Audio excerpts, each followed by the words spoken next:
I don't know much about action. I know that like this is like a big thing of like Matt Colvin made all of these like action oriented monsters and like a whole bestiary. I don't know much about it. I haven't looked into it a substantial amount. What I will say is that this doesn't particularly draw me. I am not broadly of the opinion that monsters, and especially like grunt level monsters, need reactions. Or even villain actions, lair actions, whatever. Like, I think it's cool for like a named creature. Like if this was like Ankh Queen or something, you know, sure, go nuts. But what is like, I guess, wrong with 5e combat in my head is more centered around the players not having anything to do between their turns.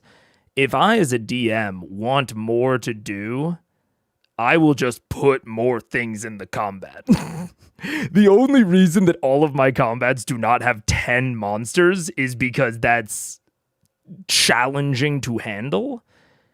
And giving those monsters reactions and layer actions only makes that more so.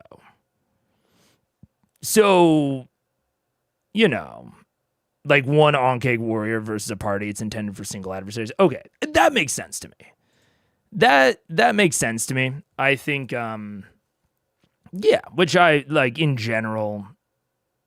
It's why I'm broadly supportive of lair actions, even though I think they're kind of clunky, or legendary actions or villain actions or whatever.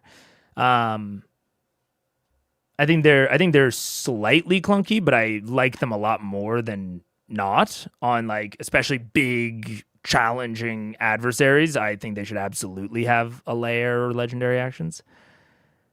But like I can't see myself ever using this over the standard Ankh block, because the reason I would want to use an Ankh is partially because it's CR2.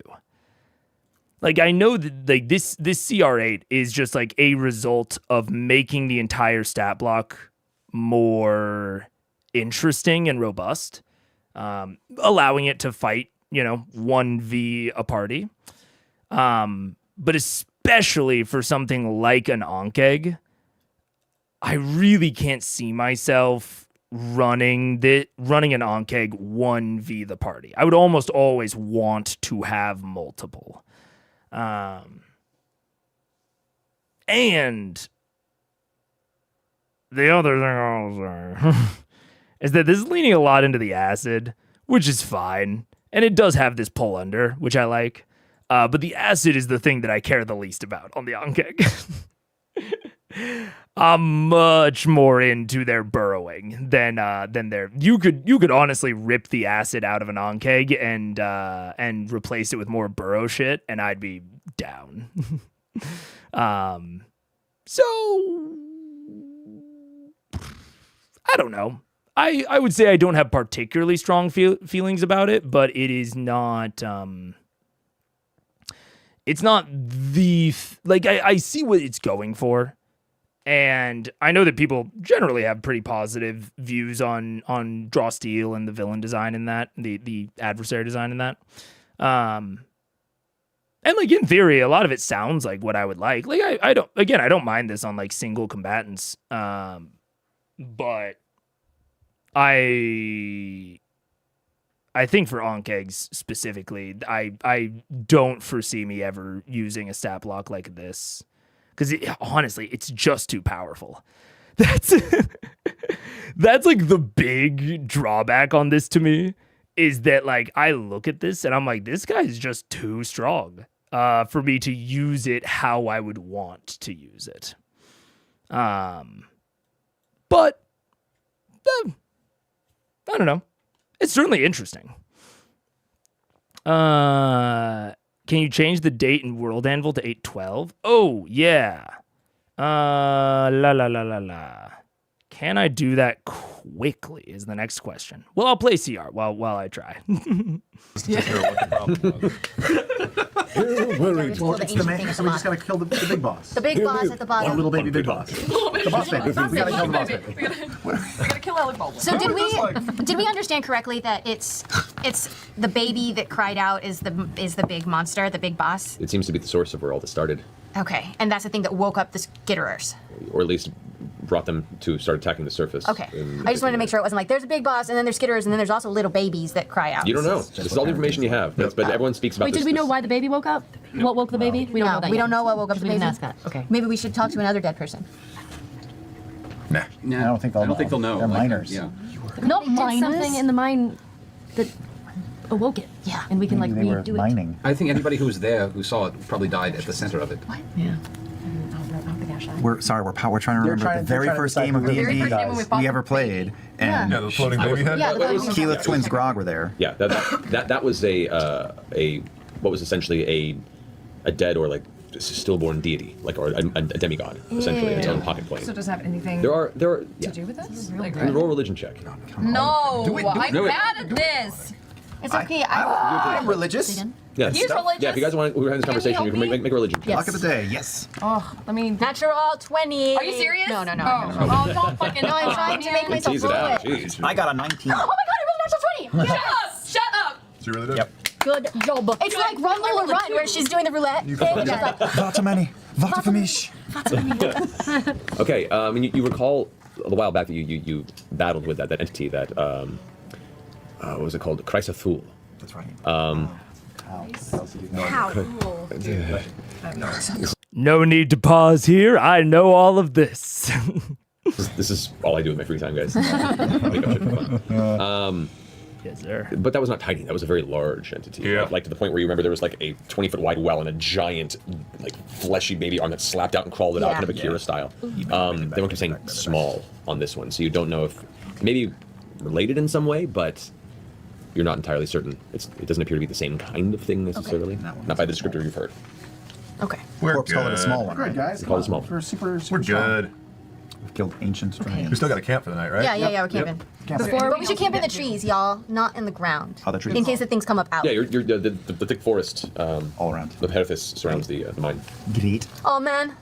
I make can I like druid craft like some web hammocks? I mean, you can. I mean, we've gone to all this trouble, but like, if you want to add to it, I mean, this is just what we've been doing. Look, I really like elaborate tree houses. No, I understand. I respect the art form. I can have a road bridge here. Hammock band. All right. We'll say Druidcraft, which is a very localized and cantrip-based magic. You could, over the next couple hours, craft a single web hammock. It's a cantrip, yo! I'll pass. Okay. What about We'll like just sleep with the ones we have. a third rate Very nice diorama? rope beds. Kind of, yeah. This is what it would look like if you were to build Right. to scale. Okay, so you guys find a place in the trees. Who's helping finding that spot? All right, go and roll an investigation check. 15. Okay. Oh wait, I honestly don't know anymore what my favorite terrain does for me. I don't know if No, I. this is exactly what you're using, because your forest is favorite trend. This is exactly the kind of thing it would help with. I always feel like I'm bullshitting it now. What am I rolling? Investigation? Yes. 24. 24. You find one massive tree. I mean, the trees can get pretty big, and there's one like thick tree that the branches are pretty easy to climb, and up top it kind of branches out, and all the various branches that make up the canopy. There's almost like this little bowl at the very top, just underneath where the heavy foliage descends, and it's like a perfect place for you guys to make a camp higher up off the ground. Hey, this is a place. Let's do it here. I'll unload everything. All right, you guys make camp. Who's making first watch? Me. All right. Me too. Heroes Here's feast. All right. Yeah. We'll say as a note, this is the last of the chalices you have prepared. If you want to do any more Heroes Feast, you have to specifically go and purchase the chalices or go look for it in town. All right. Let's do it. Is this including or not including the chalice that Grog gave to Vax earlier to drink out of? That chalice, Carry. while it looks quite delightful, is not worth 1,000 gold pieces. Right. Yeah, Right. it's a little gaudy. Yeah, Michael's. Yeah, Michael's craft. exactly. I've got one other challenge. You know what? I'll say, I was about to write it. I'm on board with Matt limiting the Heroes Feast here. I think, I go back and forth a lot on how much to limit or how much to hand wave material components, but I think with Hero's Feast in particular, how do I say it? With Hero's Feast, it is so, there's no downside to doing it. It's so good. It lasts for so long that there is very little reason not to spam it when you get a sufficient amount of gold. And I am personally very skeptical of an actual like gold number being a how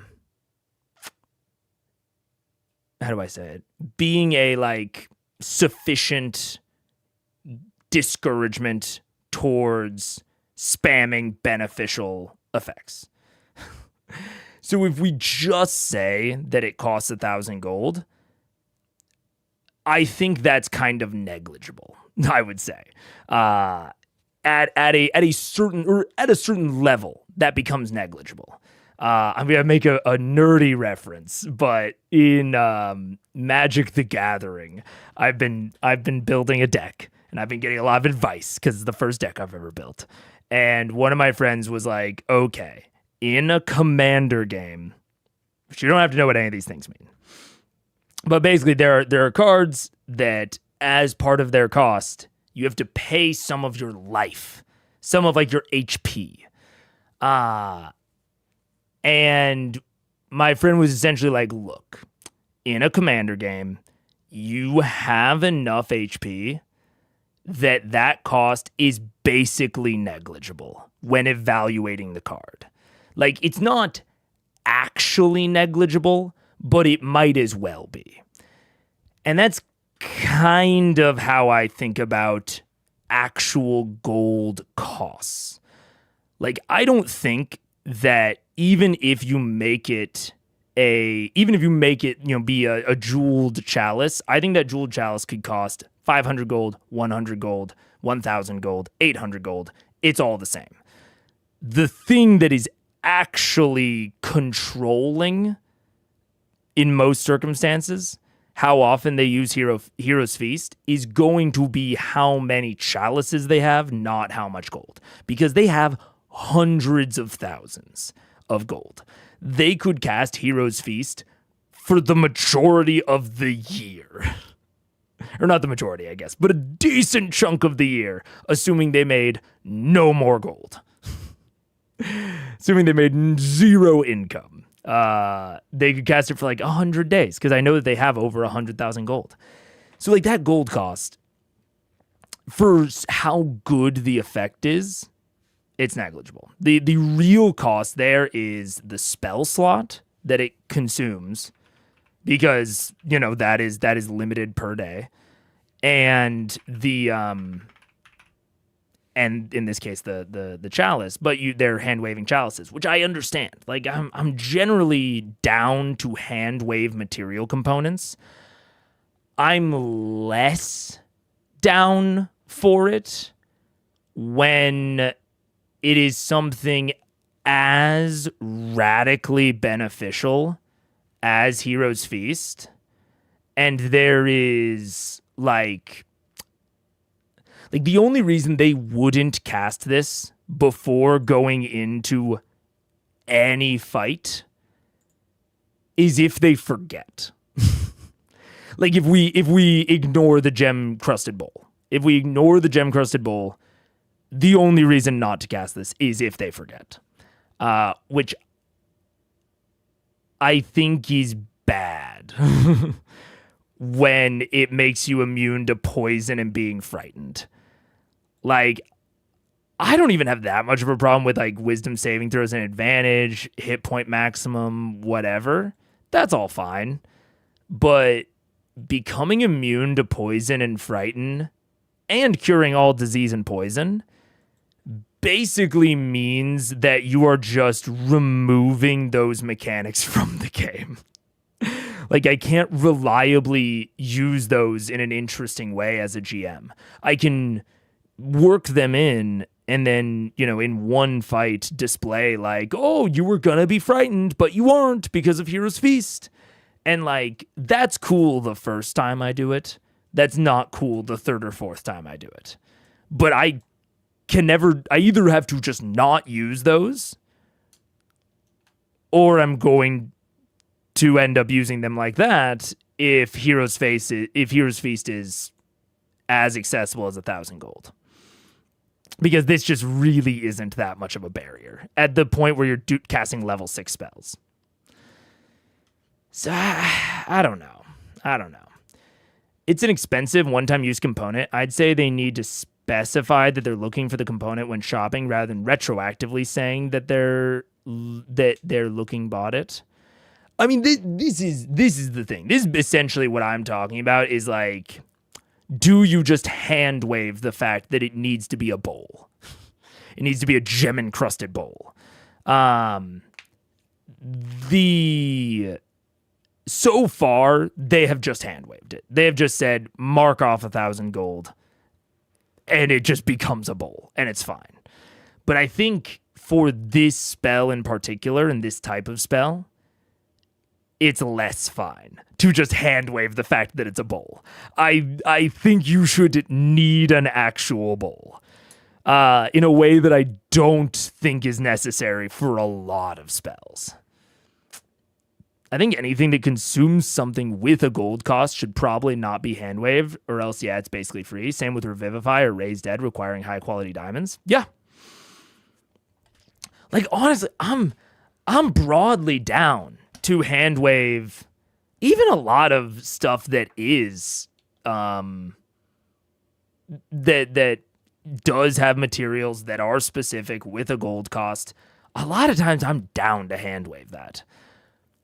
But it really depends on the power of the spell. Because Revivify and Raise Dead, those are incredibly impactful for their level. Hero's Feast, very impactful for its level. And not necessarily in a way that's like super fun, I think. The 1 hour casting time is also helpful to stop it spamming it. But yeah, it's too good a spell to make the material components negligible. Yeah. Like, you're right. You can't quite spam it, but it is, yeah. You can't quite spam it because of the 1 hour casting time, which is good. But the fact that you can, like, I understand why the benefits last for 24 hours. But, like, for example, if these benefits only lasted 8 hours, I would be far more willing to hand-wave this. Far more willing. Because they would walk into whatever they are going into down a 6th level spell slot. Or if it was well, you wouldn't want to make it concentration. That'd be silly. But in theory, if it was concentration, that would also tamp down its power, but it would tamp down its power way too much. So we probably shouldn't do that. But yeah, like if this was 8 instead of 24 hours, I'll hand wave this all day because it's a 6th level spell slot. That's substantial. But 24 hours just means that they use the spell, go to sleep, regain the spell slot, which is the biggest piece of the cost, and then they're good to move on. Which is just, I don't know. I don't think it's a very interesting, like, gameplay cycle. Yeah. I'd treat it the same way as ammunition. I don't know what that means in this context. I don't know how you treat ammunition. Ross. Res spells, I would not. Res spells, you would not care about the specific diamonds, or res spells, you would care about the specific diamonds? I'm confused. I don't know. Yeah. If it was concentration, you'd have weird builds of Triton clerics casting it and then entering a bag of holding full of water until the fight ends.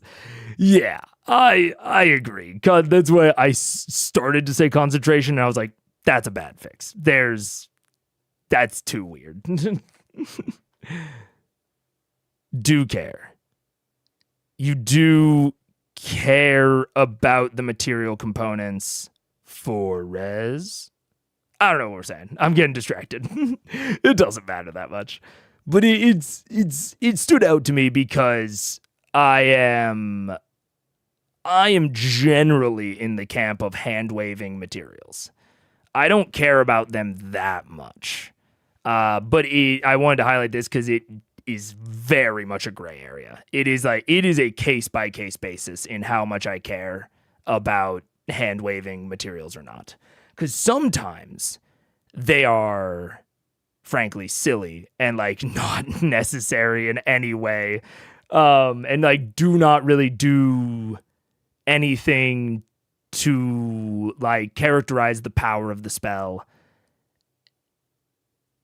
And they are just needlessly cumbersome.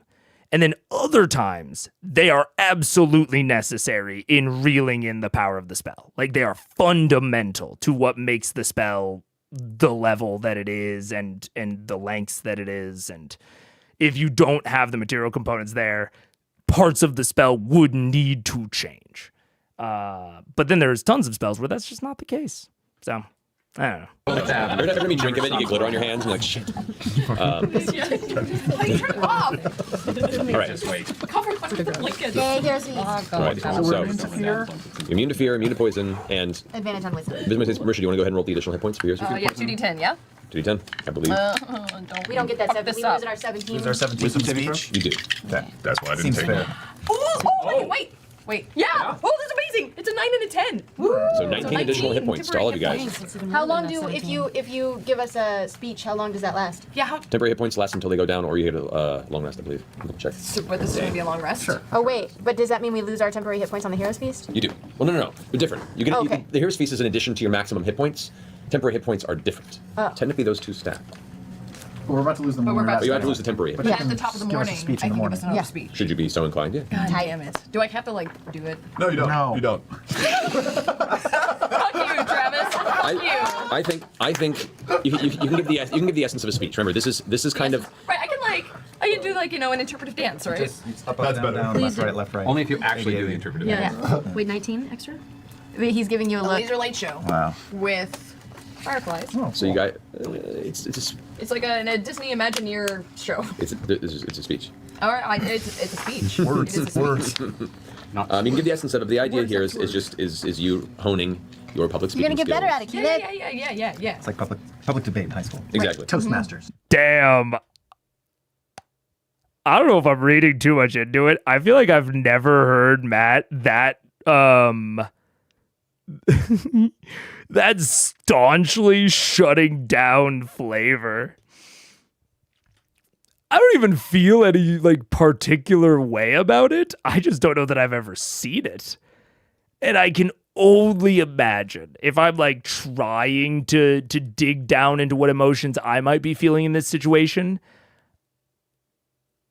I have to imagine that Matt is getting a little impatient with with how fucking slow they're going. And like he is reducing so much of his like depth of flavor that I have to imagine the emotion is somewhere in that vein, but it's just hilarious to watch Matt be like, it's a speech. All right. Stop fucking going crazy with it. That's right. I love Toastmasters. Just, you know. Watch. Temporary points. Blah, blah, blah. Toastmasters. They last until the depleter or you finish long rest. Yes, that's correct. Cool. So in the top of the morning. Top of the morning. Top of the morning. All right. Morning, everyone. I'm not inspired. We'll save the purposes of brevity because even at your guys' level, if you did encounter anything in this forest that was indigenous, you'd splatter it in a round. But you don't have any issues. Nothing really sees you up in the Exactly what we've been fucking saying. And I was thinking about it when Matt said, like, who's going to take first watch. And then I was like, well, maybe there's something that might come out of the mines or whatever. But after just hearing that, I'm positive that he was just doing that, like, out of, like, a pattern. Like, I know that I absolutely do this, where, like, you know, you get into, like, a habit of the things that you say to your players in certain situations. Like, you know, you build up sort of habitual little scripts. And I think that must be what the watch thing was, because I was like, that's a little weird, but okay. And then we get past this thing where it seems like he's a little annoyed about the pace right now. And he's like, all right, for the sake of brevity, there's nothing in this forest that's going to fuck with you. Let's skip to morning. And it's like, hey, fucking thumbs up from me, fella. I'm super down with that. It's just so strange to see it all from Matt. Like, I have said so many times in the past of like, man, I wish Matt would go faster. I wish Matt would pick up the pace a little bit. We don't need to go this slow. And now that he is, it's like, it's disorienting. I don't know what to think about it. I'm like, I mean, I agree, Matt, but it's weird to hear you saying it. I don't know. Branches, you occasionally get caught off guard by the sound of a nearby, like an owl in the trees. But nothing seems to bother you during your evening slumber. You complete your long rests. You still maintain your benefits from the hero's feast, and as morning comes, Keyleth gives a rousing speech. Let's give it the topic. You can just describe the topics you talk about. You don't have to give the actual speech. That's great, because, one can only bullshit so much in a 4-hour fucking game. I talk about the smell of our breakfast. It's bacon in the morning. And taste and smell the fleshy essence of the pork. It's bacon what we're fighting for. How it's making us want to fight better. It's definitely worth fighting for. Bacon is worth fighting for. Agreed. And when we kill that celestial baby, we will have the godliest bacon one could ever imagine. I do like bacon. Yeah. This is the most Burning Man thing that's ever happened on the show. That celestial baby. Yeah. I'm flashing back to some bacon. Yeah. I love Dude, I will also say him being like, you can just talk about the topics. You don't have to blah, blah, blah, blah. I think it seems so weird. Because again, he's saying a bunch of shit I agree with, but like, they have, I think mostly jokingly, but like they have evaluated before, like, oh, if you feel inspired by Keyleth's speech, you can get the temporary hit points. And like people have, I think somewhat jokingly, but I do think this actually happened, of like some people are like, I don't think I was inspired, whatever. And I think they probably didn't take the temporary hit points, if I had to guess. I don't know. I might be wrong in that. But for them to like, the way that they've treated inspiring leaders so far is so different from this, like, you can just talk about the topics. Like, let's just get on with it. Like, let's just get on with it. Like, you can just, it's fine. You can talk about the topics. You can just, and then everyone will gain the temporary hit points. That's fine. It makes me wonder if he is just trying to go faster, like if that is just it, or if they are behind, like if they were supposed to go to the mines before the break, and so he's like trying to catch up, or if he's just feeling particularly sassy today. He might. Yeah. So it's a very different tone. And I'm not used to hearing it from Matt, and I think I'm not going to speculate on it too much more, but it's weird. It's interesting. They weren't worried about temp HP before. It's not even them, it's Matt. That's the crazy part to me. Is it's like, regardless of if the players are worried about temp HP, it's like Matt is like encouraging them to like not dive super hard into the flavor or, whatever. And that's the part that's like throwing me off, because all the players are acting very normal in all of the ways that I could mean that. But Matt is really trying to push this forward quick, which is interesting. 2 hours, 9 minutes for the second half. deaf behind the script. Yeah. Voice of the Tempest. Maybe I love bacon speech. I feel All right, like guys, so there you go. You take your 17 temporary hit points. She's not a great talker, and it's never it's been 17 one. also? I just want to point that out. You roll. You guys all know No, this. no, just your level. 17 because it's just my 17. level. Add that to the It's my level plus my No, charisma once the modifier. 17 which goes I away, have it's now. gone. But the 19 we can heal. It's still your maximum. You can heal it. Yeah, I see. that's the difference. I always imagine So- occasionally when Keyleth gives a speech What's the that's 17 like a, about? The 17 what's his name from Animal House? Heal up. Matthew, I'm going to prepare some spells that I'm going to inject into various coins. Yes. What are you doing? I'm going to drop another 300 gold and give Vex another Revivify. Oh, yes! Okay. I'm going to give... Grog, you're already a good jumper, right? Yeah. How far can you jump? Just college. You gave me a fly coin. No, that's also. gone forever. A It's fly gone. coin? That's gone. Really? It doesn't last forever. It lasts a couple Oh, hours. that's bullshit. Yeah, I can jump Oh my god, you really need to jump. 15 feet vertically or 20 feet horizontally. College? So not great. It's like 3 squares. I'll give you a jump coin, so that will triple your jump. Whoa. Will you sing Jump from Van Halen? Sure. When you do it. Wrong turn. And I'll give. Let's see here. Who needs things? Jump for my love. I'll give. Well, no, you guys all cast things now, right? A little bit. Man, there are a really, lot of why? songs that are jumping. You sure are. T, give me something. Show me some magic. Give me a doodad. Can you turn invisible? I used to be able to, but Get away I... with the Until ring. a certain Over here? He's fine. Care Bear. Such a nice Oh, no, guy. it wasn't Care Bear. No, it wasn't Care No, Bear. It was Tova. Tova. You gave it to Tova Tova. Fire. I'll give you a blur coin. Ooh. Don't you already have that with your? Oh, That cloak that I gave away? Oh, yeah, that one. That's the one that Care Bear took. That's Yep, right. that's right. Yeah. Make inventory of the items you've lost. To get. Lost. Gave away. and Lost and gave away. and I'll do. Set it I'll free. give good old Percival a cure wounds coin. Oh, What level? Exciting. Just one. Level 1, you got it. It's something. Yeah, it will hopefully not come in handy. Those are my playlist. And also, I'm going to change my robe of many things to my new robe of many things. Okay. And that's it. Alrighty. Best of several items now. Yes. The Kigurumi of useful trinkets.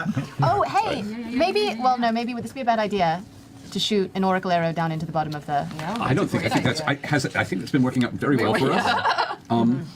It is pitch black down there, though, isn't it? Sure is. Well, we have this method that we used to do. We would light the arrow on fire and then send it down, so I can see by the light of the fire on it. Would that make your actual eyeballs burn? I don't think so. Maybe, though. Oh, No. and I'm going to do one more thing. Have you ever I'm tested going it? to pull out a healing draft bottle and give it to heal. No, you can heal things. Yeah, I'm alright.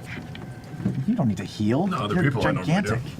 Keep it Give it to massage. Vax. I turned into Nurse Betty almost in every fight. What are you talking about? That what's is it exactly? It's true. He does. That's He actually does very heal good. people a Heals lot. people a lot by shoving. But that's cool. You give it to somebody that, you know. It's usually the first Give it down. to me. I got 50 things I can do a turn. What? It was what kind of potion? A healing draft. It's not Rub a it in. potion. It's a bottle of healing shit. Oh, shit. It's 8d8. Theme with you. Shit. 8d8? Yeah. I will never give this up. Ever. That's pretty high. Thank you. Thank you, Tyrion. Sure. All right. That's. I think that's a really good idea. Is shooting an arrow down there. I'm going to set a death bonus I, product. Best guess. I'll light my hands on fire Oh, it's fine. so that Vex can light her arrows on fire. What about what? So when we're Fire? ready, Oh, we've fire. got something to light the. Should I wait? Should I cast without trace on this? No, I'm gonna Picking my I'm gonna do the oracle arrow first. No. What if we wake it up when I shoot it down and things come out? What? Well, that is a very real possibility. Well, then they'll be easier to kill up here than they will be down there. They'll be 400 meters down. I can theoretically drop some awesome fireballs. I on like their this faces, idea. Actually. I'm gonna cast pass without trace on all of us just to be safe, Although that's Okay. very far away. so we can like stealth and be quiet. And now, Alrighty. yeah, but they'll just keep falling, won't they? I don't know. How does that work? Yeah, it's a weird magic question. This is why magic freaks me out. What's the question? If I like drop a fireball, how long Does it'll gravity just go continue to carry it down? Or does it Drop dissipate? a what? A fireball? A fireball. Cast Into a the fireball mine. straight down. Will it just How- eventually stop? Will it keep going, or will it just? Well, a fireball. I mean, so we'll see what Matt's answer is, but a fireball is magic, so it is not affected by gravity. It is affected by the spell's range. And I hope that Matt's answer is something to that effect. What is the range of fireball? 150 feet. It will go, you can put the fireball down 150 feet, and then it will explode, and it will light any flammable objects on fire. Otherwise, the flames just dissipate into the environment. Would be my answer, especially after the quick Google. Let's see, because this is a good example of hedging too far into fantasy physics. Or sorry, real world physics, not fantasy physics. In order to like get like a very honestly, in order to allow magic to do a particular magical spell to do something that other magical spells already do, and that non-magical materials already do. And Lord knows that magic does not need to take any more of that. It's a small bead of magic energy that has a range. Oh, so yeah. And so if it reaches the end of the range, it has Well, no there you go. effect. That's the answer. Well, bolstered. This is why magic's weird. But I could key to you or to the bottom. You could. Yeah, you're right. We're just spoiled for choice. You just Yeah. take half bludgeoning damage. Damage when you is impact. I mean, Yep, advantages to both. dropping a great height did not go well for you. Nope. Yeah, but she wasn't. But you know, And it's like honestly a weird gaming of the system because light is just like the cantrip they're looking for. And I'm sure that one of these two knows light. Like, honestly, Ashley probably, or Pike probably knows light. And that is just like what they're looking for. I'm not gonna Did you roll 17 shy or away from 19 it. on your? I rolled 19, 19. but then you get an additional 17 because my 17 temporary hit points. Got it. weird Because of her speech about bacon. I'm really in the mood for that. Bacon points. 17 bacon points. baby. You will eat the most glorious bacon. To be fair, I've eaten some bacon in my time that's given me some temporary hit points. That's so I'm just saying. All species of Look, bacon it was are worthwhile. inspired, okay? Oh, completely. I'm not wrong. We will not go baconless into the night. Bacon has saved many a people. All right. Bacon Alright. tamales, Let's man. do I'm this thing. setting my arrow on fire, and I'm shooting it down into the pit. Okay. Orca, you fire at me. It's a big pit. The Yeah. radius of a small flame on an arrow doesn't seem to light up the walls. It's not bright enough. So it just descends and descends, and as the wood is catching and burning, and eventually it hits the stony, earthy floor at the bottom, and it clatters and kind of breaks a little bit and is burning pretty heavily, and you glance around the space inside, and you can see what looks like some broken mining equipment on the ground, kind of jutting out in places. You see what appears to be some sort of like stony platform that is actually like carved, sort of carved, but kind of mildly forgotten or eroded steps, and the rest of the arrow burns up and you lose your vision. That was helpful. What?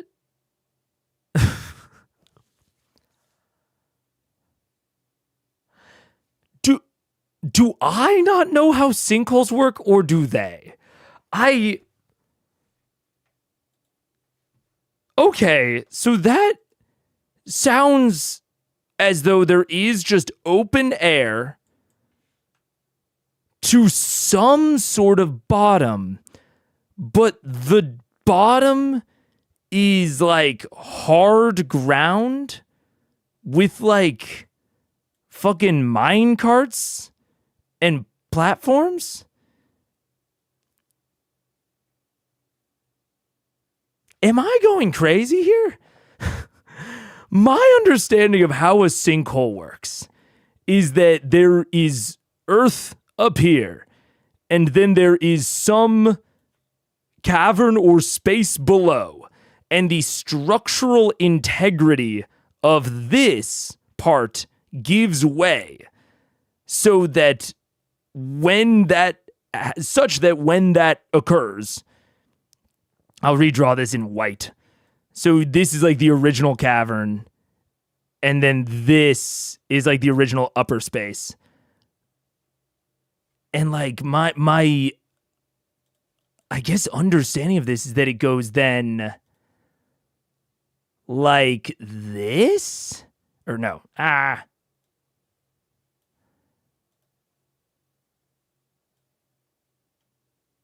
So it would be like this. Like it would all spill into this underground cavern with like these like kind of sloped sides, as like all of the material that was right here goes plunging into the cavern and filling up the cavern.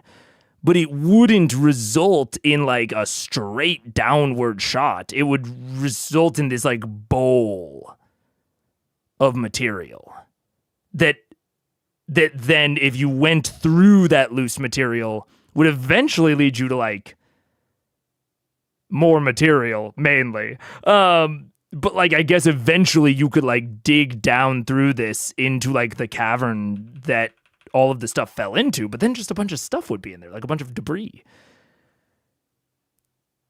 Is this them not knowing how sinkholes work or me? What?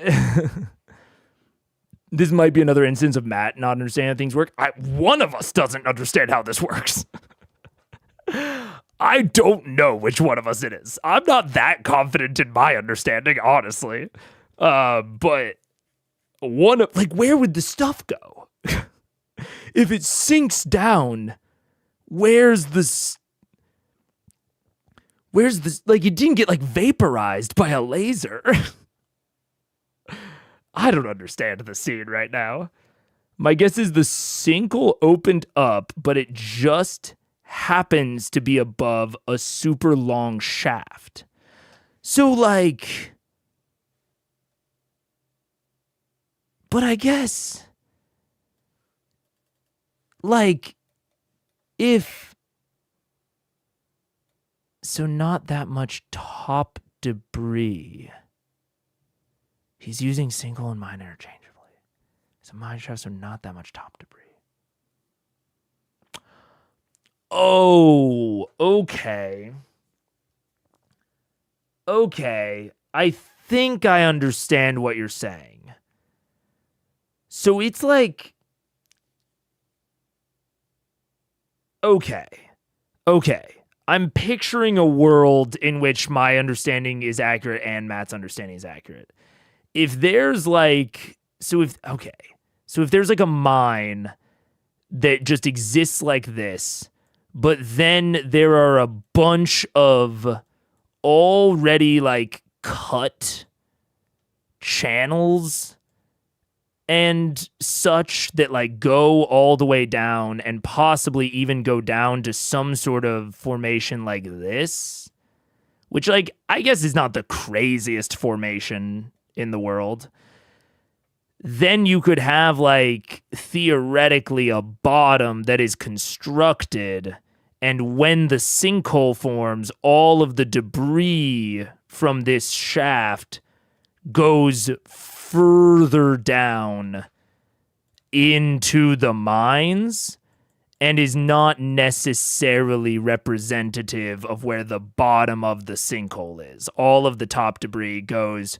further down than where the constructed bottom of the sinkhole is. It like falls further down into the mine, not the sinkhole. Is that what's going on? And I guess all this could have been made worse by the fact that there's, presumably fucking Ankh egg tunnels all throughout the material. So if the material's already been weakened by a bunch of Ankh egg tunnels, then that could make sense. Okay. I needed to talk through that because I was like, I don't know what the fuck we're talking about, man. Shaft of a mine, sinkholes and media are often wild. Well, that's fair. It's more that there's like this constructed bottom. That's the part that like really threw me off. But I guess I can envision a way in which all of the material that sunk in the aforementioned sinkhole essentially just bypasses the constructed material, the constructed bottom. Okay. Interesting. Mines tend to hollow out the earth. Well, yes, it's more about the bottom of it. Like, what does the bottom look like, Yeah. Might have been able to clear it out a bit before the Ankh egg started attacking. Yeah. He should understand sinkholes as he's originally from Florida. Yeah. Okay. And honestly, normally it's not something that I would like hold Matt's feet to the fire on like needing to understand how sinkholes work. Obviously, I'm not that confident in my understanding. It's more like I literally don't understand the scene, and I think it has to do with how I'm understanding sinkholes. But now I think maybe the sinkhole has been there a long time and the natural hole made for a good mine. And so then this like event just kind of extended the sinkhole and like filled up like weird offshoot gaps or something. Yeah. I think I'm tracking it now. Well, in that case, okay. Super, super helpful. Wait.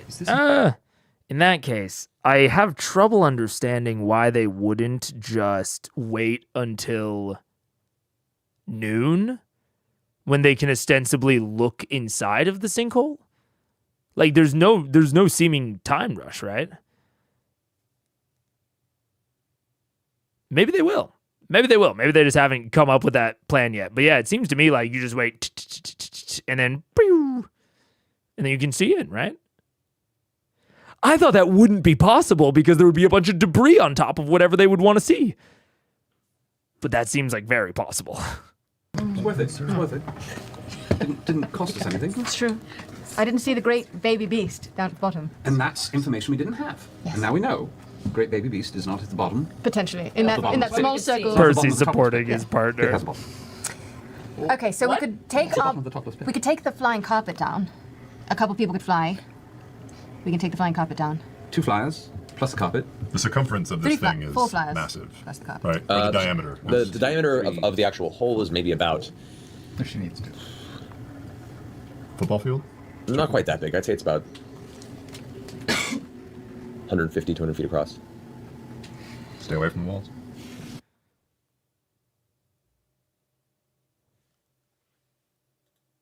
A 150 feet. How many feet in a quarter mile? 1320. Wow, that's a skinny hole. Okay. I'm understanding the structure a little bit more. It seems not so much that like it collapsed from the surface, and more just that like a lot of the structure of the mine fell apart. And a lot of mining tunnels were like, it seems more like a cave-in than a sinkhole. But I guess if the mine was very exposed to air broadly, which I know at some quarries it is. So I guess the difference between a sinkhole and a cave-in is pretty negligible in some cases. Because this is like... It's like a 10-to-1 ratio then. Of like, if this is 1 is the diameter, then it's more than... somewhere probably a little bit less than 10 deep, closer to 9. Interesting.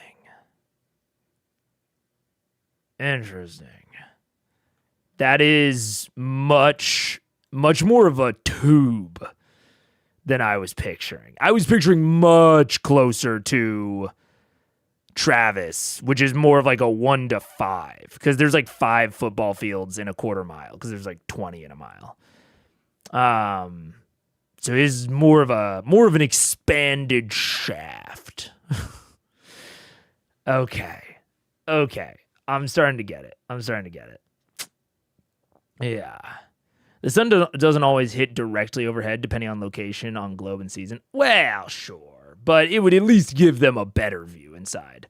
Honestly, when I was picturing it more football field size diameter, it made a lot more sense to me. Now, 150 feet, and it's a quarter mile down, they might, yeah. Unless they're like near the equator, that's not going to, I mean, I guess, depending on if Exandria has a tilt or not. That gets way more into like the astrophysics of Exandria. But Xena, it doesn't always. Yeah. It's sometimes it's sort of high noon. Yeah. No, you're on, John. Yeah. Expanded shaft. I don't think the super specific dimensions matter. I mean, they clearly don't matter to Vox. They matter to me if I'm a player or a DM in this scenario, but I think it depends on like what you consider the explorable area. Because like if this mine shaft, if this sinkhole or whatever is just supposed to be an obstacle of big air between the the surface and their objective, then you're totally right. The specific dimensions probably don't matter that much. They just need to overcome the fact that this is very far down. That is not how I was thinking about it, which, is partially or possibly because, I just haven't seen what Matt has planned. But I was definitely expecting that there could absolutely be things on the way down that they would either want to inspect or there will be like additional environmental things that they need. Or that they need to consider at the very least. Like, I definitely thought that this shaft was going to be like central to the dungeon, but not necessarily like you just go to the bottom and then you're there. You know what I'm saying? I thought they would have to go between, kind of across the sides possibly. And that this might even be central to the battle arena itself. Now, depending on what Matt has prevved, it might not matter at all. But like, to me, a big long mine shaft like this is actually kind of a cool centerpiece for a battle arena. Like, it's really rare that you can get super reasonable, super long and super close range combat in like one combat arena. That's not super duper common. If you've got, a situation where an archer needs to use the long range on their longbow, the barbarians either going to just be in a very like fundamentally different situation and fighting fundamentally different things,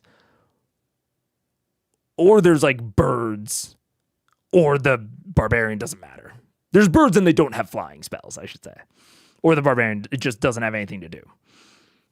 Besides, I guess, protect the archer. But this, a super deep, like quarter-mile sinkhole, that is like halfway, if it really is exactly a quarter mile, which I'm sure that it's a little bit off, but like, that means that about halfway through this is like capping out the long range for a lot of classes, unless you've specifically taken a very long range spell or option, or you've gotten like spell sniper or something, or sharpshooter.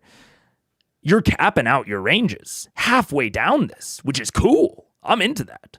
And you can combo that with these like really tight mine corridors. Like, it would be really easy to have these little corridors and have some reason to need to go into them periodically throughout the shaft. And that's a great thing for something like a Grog or a Vax to go and do, while someone like a Percy with Bad News, I don't know what Bad News' range is, but like, it's probably pretty fucking long if I remember right. Percy might be able to sit at the top of this and just fucking plink away with Bad News and have basically nothing in the game that could reach him before he kills them, which would be super fun for Percy. Like, that's a really, really fun battle arena for your old Percival. The only similar one that I can think of is actually in the Underdark, but it was like a big chasm. It was like a big chasm with then like a rope bridge across it. And it was like, I think maybe the first instance that we ever saw Bad News. And I remember Percy like sitting on the opposite side of the chasm while everyone else charged across the bridge or flew across the bridge, or flew across the gap. and he was really able to make a lot of use of bad news. So, all that is to say, the dimensions only don't matter if they don't matter. And they might not matter here, to be sure, but how does Megan know about High Noon? Because I played Overwatch a lot. I was very into Overwatch. And I played McCree, or now, what is he now? Cassidy. And I heard a lot of "It's High Noon. Draw." My favorite way to make longbows and barbarians both matter is to make some, but not all, enemies run for it. Archers can target runners. I think that's good. I think that's a good baseline. There are some problems with it, specifically the problem of opportunity attacks. So the runners would need to be faster than your barbarians, because if they aren't, they run, your barbarian catches up, and then even if, they both dash, then the person tries to run away again and the barbarian smacks them as they run away. And you can sort of just do that infinitely. So they have to be faster than something like a barbarian or a monk or what have you. Well, probably not a monk. Nothing's looking faster than a monk, but a barbarian or a fighter or a rogue or something like that. In order for that strat to work, which I to be clear, I think is very doable. And even if you don't make them faster, the barbarian might have other stuff that they want to do, and it is just, they might not want to chase after some runners, or you might have, 4 or 5 things running, and so the archer's picking them off while the barbarian is trying to run them down. There's certainly stuff there, don't get me wrong. But that's also not, that's very flexible, but I think not as impactful as like an arena that benefits them both. Maybe Onkeggs would hear the gunshots and come after Percy. Maybe. That could be cool. That could absolutely be cool. Now we've got movement mattering. Maybe we have a fucking very cinematic scene where Percy's getting overwhelmed and he takes a fucking running jump and leaps into the shaft and hopes for someone to catch him. I mean, there's all sorts of fun stuff you could do with that. Yeah. Bad news is 200-800 according to the CR Wiki. Okay, so yeah, Percy's clocking, what, 2/3 of this? A little bit less than 2/3, maybe like 3/5. Percy's covering like 3/5 of the entire mine shaft. If they put him like just a little bit down, like 800 off the floor, he's covering the whole thing, which is cool for Percy. So yeah, that is a situation in which the dimensions would matter. But if, the actual arena is just at the bottom of this and they just have to get down, then it doesn't matter. You think? Wait, what? The skitterers are going to come out of the walls? Yeah, don't do it anywhere in the walls. When we descend, do we want light to be able to see, or we don't want people to, things to see us? We probably, maybe they... Good chance they can see in the dark. Yes. Let's have the flashlights ready, Okay. but not activated. And jump in. I mean, I have a few daylight spells in there. Oh. Maybe good to blind I us have a if they bunch as well. dwell under the surface. If we're not in a rush, it might just be nice to send like a little mini nuke down into the hole and see what comes out. Did your voice just crack? Yeah, no, it's like reverse puberty. Becoming a man. Okay. The problem is I'm down with that mini nuke. It extends a lot of our magical ranges. Unless I want to like key to our down. I think it's better, especially have we seen a tree that we can port to in case of an emergency, or some sort of object that we can port to if things get... There are definitely a lot of trees, yeah. So it's a sleepy tree. But there will not be a tree down there. No. Do we have an escape route if we need it? We have a flying carpet, 2 brooms, a set of wings, up and out.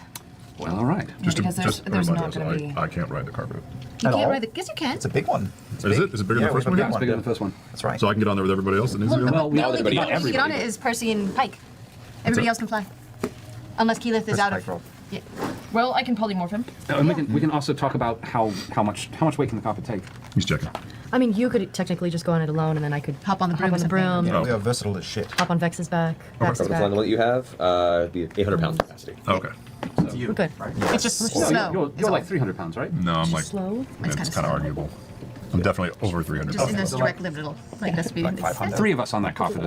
One big one, one little one, and the medium one. You can fit Grog and one other person. He's a probably. big bastard. We can take someone on our broom. Yeah. I'll join you on the broom. All right. Well, you could probably fit Grog, Percy, and Pike. Yeah, okay. Then. Okay. That solves it. Perfect. Well, then let's descend slowly and quietly. Is that Yes, what we're hang doing? on. Before we go, there's a few things I want to do. Let me double check. Oh, I don't want yeah. to be a dumbass. No, this is very clever. I see what you're going for. Hang on. Wait. I might need the book. Okay, I know one of the things that I want to do is I want to use my staff to create an air elemental. So I want to take a minute to use my spire Okay. to conjure an air elemental. Conjure an element. By the way, can I just remind everyone, this whole year, I've had one half of a communications bracelet, and someone's been watching us the whole time. What? Oh, that's Remember right. that 'Cause thing you I had that found? down in the fucking Nine Hells, right? Yeah, someone's watching us like for a year. Oh my God, they're right there. That is so crazy. What? Sorry. Yeah, watching you make fucking blondies. Like, this channel's boring. He's making armor. I want a blondie so bad. I'm going to so I'm going to conjure an air elemental, Yes. and then I'm going to go over to Grog, Yo. and I'm going to give him a big hug, and say, for the next hour, no one can keep a hold of you, and I'm going to give him freedom of movement Yeah. Okay. for an What hour. is that? You're now greasy as I like I can't. Target can now spend 5 feet of movement to automatically escape from non-magical restraints such as mantles Mantles. or creatures it has grappled. Grappled. You can't be grappled. It's like you spend 5 feet of my movement. Being underwater. You're no penalty. also unaffected by difficult terrain, and spells and other magical effects can neither reduce the target's speed nor cause the target to be paralyzed or restrained. You are parkour. You're parkour. I'm Chevy Chase in Christmas vacation. Yeah, basically. Just because I feel like you've been All restrained. right, so as you finish the conjuration with the staff, you kind of slam it into the ground at the edge of the entranceway, and you watch as a nearby cloud tends to swirl and descend, and you hear this like cracking sound as the planar shift between your plane and the elemental plane of air briefly kind of hiccups open and then summons forth an element that rushes down into your control. It is concentration. Keep that in mind. Yes. Alrighty. Let's go. Do it. Light the candle. So, 2 brooms of flying, magic carpet, Partridge. wings, And a partridge in a pear tree. and you are Druid elemental. I know. I'm wondering if I should go ahead and go elemental. Not yet. But I can't cast. Can I get on the carpet? Is there room? the carpet's full of Get Person on can a- hop on I'll the hop on the broom. broom. You hop on the okay. carpet. We can do that. All right. So you guys slowly begin to descend down this heavy, open tunnel. This is just the stupidest. We're sticking to the middle. Let me know. And we Did don't you want cast light, Pass Without a right? Trace? Yes. Yes. Okay. So all you guys make a stealth check, please. As we found. Natural 20. Oh, shit. Flying carpet. Ooh, shit. And add 10, y'all. 27. 21. I rolled a 2, but it's a 37. That's ridiculous. Wait, what? 39. 2? Built into the rules, man. Yeah. Yep, reliable. Reliable. Rogues, man. That's what rogues are good at. Whoa. 37. 37. 28. 30. 30, okay. As you guys all descend, 39. you get about halfway down the tunnel and you can hear this occasional echo. Like, and for those of you that have dark vision, you look off to the side and you see there are these small kind of openings, these tunnels in the sides, and occasionally you see a large insect creature kind of skitter out and then into another hole. But none seem to see or notice your presence. You continue delving deeper and deeper and deeper. Looking up above, you can see the slowly vanishing circle of daylight above you. And as you continue further I don't think we should land. and further down, those of you with dark vision, you begin to see a floor begin to approach. Don't land. Do we need light?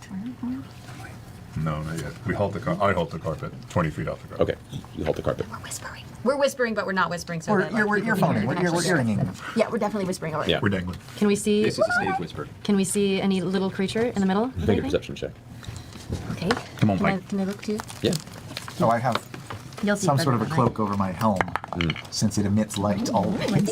Okay, it doesn't block all the light. Oh God. Because it's kind of the Helm of Brilliance. Sure. So yeah, 25? you guys are being somewhat stealthy going down here. You know, Tyrion is still kind of a slight beacon of fire. His helmet just emits a glow at all times. Yeah. Cool. I got like a towel Because over insects it. don't love lights in the dark. Oh, I know. 25 for perception. Okay. 22. Okay. You glance about and you can see this opening at the bottom. There's some warping to the earth here, and there's like it's one large chamber that's almost like peanut shaped, like kind of pinches in the center and closes around. And there's a small tunnel that leads off and then closes at the end. It appears to be what may have been some sort of a mine shaft that is then collapsed on the opposite side. But the center here, it looks like there's some fallen barrels and chest pieces, and there are pieces of rods and rope and cord just strewn about. and there's this like kind of ancient stone platform that rises up in the center, and what appears to be some sort of a small recess in the stonework there. It looks like it's like a maybe about the size of a football. It's carved downward. By the way, I was wrong. It only emits light when there's undead around. Oh. Never mind. Is it emitting? Well then, never mind. Is it emitting light? Is it I like don't an know. orc? It is currently not emitting light. Should we just nuke it? Should we just nuke that thing? The ancient platform? No, don't do that. Oh, it was like a coffin. Does it look like a coffin? You can probably get closer. Let's get a little closer. Teeny bit. Okay, because you're ways from it, and you have no light down here. Okay. So you mean even with your dark vision, you can make out some details. Okay. The closer you get, you see the number of kind of small carvings. It looks like some sort of language that I don't believe you understand. Celestial. You don't see it. It's pitch black for you, Mr. Human. Abyssal, draconic. Nope. Primordial. Nope. Common. Nope. That would be amazing. Dwarvish, gnomish. Nope. Giant. We can't see it. Oh, Yeah, I they're can't see human. him. They can't see shit. Humans. The humans are sitting there in pitch black, just seeing this tiny little bead of light above and just hoping someone's gonna. Wow. Say something Give if him some something goes indicator. horribly wrong. Wow. Should we cast some light down here? Just a dagger's worth. Sure. I'll. We said that we had prepared our flashlights before, didn't we? We did. Yeah. Yep. So we have our. We have that. Oh, we have that low light version. We have the red light version of it. Yes, The night. we do. The I'm gonna mark off. I can two get around circles. very fast. Why don't I go look? You want to I'll take borrow a a flashlight? You don't. I have a flashlight. Oh, okay. You I can you also you just don't speak cast celestial. daylight, by the by. Yeah, that's not too Well, that's bad. what we have going in our flashlights, our daylight spells. Except they're Gotcha. they're lensed and contained. Right. It's contained, but it's still a single beam. Yeah. Yeah. A beam of red light. Yeah. Of like So. Can you- So you go. Okay, we're about to go to ads. And I might have to. I might take the dogs out on these ads. I'm not entirely sure. It'll depend on what has happened outside of this room during stream. But okay, so there's a thing. There's a MacGuffin that they need probably, and that might be in the Ankh tunnels. This is This is definitely different than I was anticipating. And I'm not sure if it's different in a bad or good way, because obviously I had the way that I was imagining this kind of shaft existing.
Ooh, what's up? We're back. Hello, and I'm gonna turn down the gain a little bit.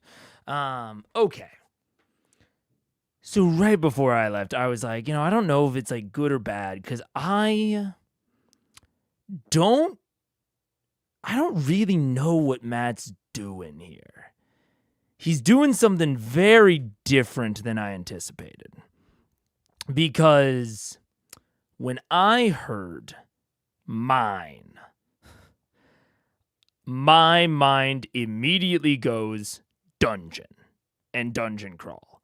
Because I think, for a multitude of reasons, mines are probably the single best conceit for a dungeon in terms of like how dungeons exist within Dungeons and Dragons. Like in terms of like what a dungeon is and what a dungeon crawl looks like and like what you are supposed to do within the mechanics, I think a mine is the single best like world building conceit for why that sort of structure would exist. And why adventurers might want to go into it. Now that said, it's obviously not the only conceit, and it's not like, Matt invokes the word mine and therefore it has to be a dungeon crawl. Don't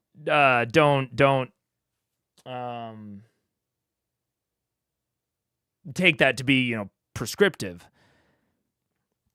But then he throws in Ankh eggs. And I'm like, oh my gosh, maybe the second best excuse for a dungeon.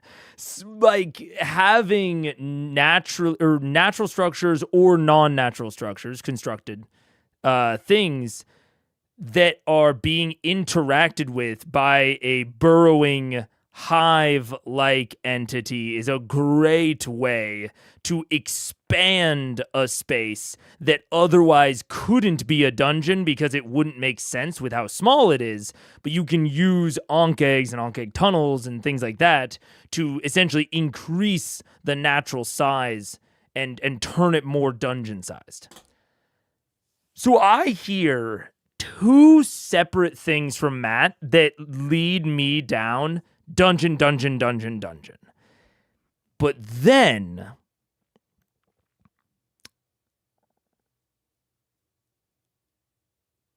we're skipping straight to what seems to me like the end.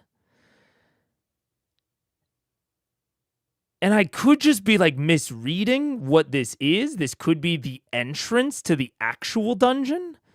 So this like ancient structure could be like a Prometheus type deal where they, underneath this Ankh egg colony in this mine, there is an ancient structure that houses this ancient being and they need to find the key to the front door. And then that structure will either, be the dungeon or will just not be a dungeon and will just, be a battle arena. That'd be fine. But it would just be a strange way to lead up to that for me. Or maybe it wouldn't. I would have to see the details, but would be a little bit more confusing to me.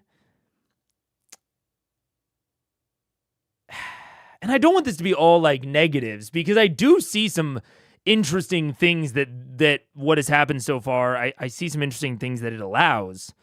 Like, I can already imagine the cinematic escape sequence of they do whatever they're doing, the earth's rumbling, their tummies are shaking, their knees are weak, their arms are heavy, and they're trying to rush out, and then they, take flight, and they're going straight up through this portal, or not through this portal, through this shaft, as fucking Ankh eggs are spilling out from the holes in the wall, and they're all trying to fucking get at them, and they're going, woo! They go like straight up. Super cinematic, very fun. And I wonder if that's just all it is. So I don't know. That is to say, I see some positives, but I'm not quite understanding what we're doing here. And so let's check in and see, or not check in, but let's keep watching and see what the fuck is happening, because I feel like I normally have a better grasp on at least like what Matt is generally going for, and I'm not clocking it here. Go ahead and get close on the room with. And just start to see if I can make out what it is. You open up the kind of the hood of the light, and it immediately beams this like stark red beam down on this portion. You look at it; it is celestial. What does it say? It appears to be. It appears to be. Runes of gestation and protection. Protection. Sorry. It speaks of a seed, a guardian for ages to come. Symphior. Symphior. It's Symphior. It's an incubator. This isn't a guardian for ages to come. Oh. So it's been awake. Oh, it's been woked. So this is the opening of. Something this is was where born. it was. Is it a Someone was guard born. cherub? You notice as this like pale white light begins to just slowly appear, kind of a little ways ahead of you in the other side of the chamber, and this light is emanating from some. I snuff. It's like a clock. Okay. A second. And we back away from the thing. You guys begin to like drift back on the Yeah. carpet, and you see this beacon of light kind of hovering maybe 10 feet up off the ground, about the same height that you guys were to the platform, and you see there what appears to be like. Okay, possibly not a Tarrasque. I think I feel a little more. I think this is possibly not a Tarrasque. Like an avenging angel? Is this like an Age of Umbra type beat? Where it's like this dark, corrupted angel that was meant to be here in case something bad happened, but it got like woken up early? Too early? Okay. Yeah, again, just not what I was expecting. I don't think this is going to be a dungeon crawl at all. I think this is like this seems like it's going to be like purely theater of the mind, sort of cinematic. Yeah. Like a cherub. It's like a baby or an infant, but it appears to be withered and gray. And it kind of has arms and legs kind of hang limply, and it has these small white angel-like wings, but the feathers are tattered and broken in places, and the head's kind of lulled back, and as the glow kind of grows from it, it kind of goes. Yeah! It just gives out this heinous scream that echoes throughout the whole hall. You can't help but instinctually grab your ears. I'd like you all to make a wisdom saving throw, please. Which actually you are immune to fear, so it does not affect you. However, it shakes the interior, and you watch the small stones kind of like hitting the ground around you. And you guys just, looking up above, you can see that this screen is affecting the structure a little bit. I need you all to roll initiative. Where's the map? Where's the map? Show me the map. Oh shit. Alrighty, so we have up here by the platform. He's got a million on his. I rolled a 20 on the wisdom save we didn't need to make and threw it away and thought, well, I wanted to keep it, and then I rolled again, I got another natural 20. Oh shit. Whoa, look at that. There's a map. Whoa, it's cool looking. Oh shit, we're like right by the baby. Where's the baby? What is that? Where's the baby? There it is. Oh, that's the baby. It's very tiny. Ooh, I like Oh, it's a mean baby. I feel like Alright. it could be saved because it's, The fuck is that? Is this? Okay. You say saved, you mean killed. I know. I feel bad because it's a baby. I'm gonna hold my tongue. Maybe it We'll needs to see. be All right, so just some storage. It initiatives. just needs some like 25 to 20, anybody? 25. What? You roll what? 30. Jesus Christ, Percy. So what did you roll? I rolled a 19, And you have my plus initiative is 11. Jeez. Fighters. Wow. I am going to debate hard how dumb I'm about to be. What? How? What? The no? dumbest. What? No? All right, so 20 to 15. 20. 19. You got a 20. What did you get? 25. You got a 25. Okay. All right, 15 to 10. 12. 10 to 5. Oh, yeah. 6. Okay. Oh. Alrighty. Go Pikey Boo. All right, guys, we're gonna keep this coming real fast because time. We're gonna make this happen. All right, first and foremost, this is creature emerges, and you guys are kind of in your. Okay, so we're definitely behind. We're I was debating on, whether like, oh, are we behind schedule of where Matt wants to be? Answer is yes. We're gonna keep this coming at everyone fast. Fast, because Time. we're gonna make this happen. I mean, I guess they are at hour 3:19 and have a D&D combat to get to, so I don't totally blame him for being like, we're in it. Is this it?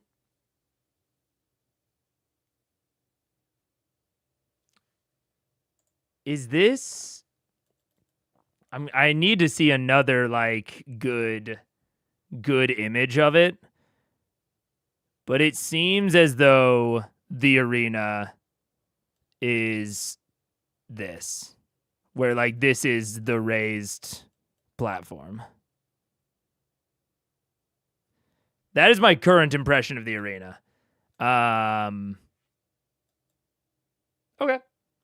All right, first and foremost, this is creature emerges, and you guys are kind of in your respective places. Percival, you're up first. Where am I? You're up here near the top of the platform where you saw the recess. God. Yep, okay. That is basically what's going on here. Man. I don't think I need to tell anyone that's watched the series for a long time what I think about this. If you haven't watched the series for a long time, this is like one of your first streams.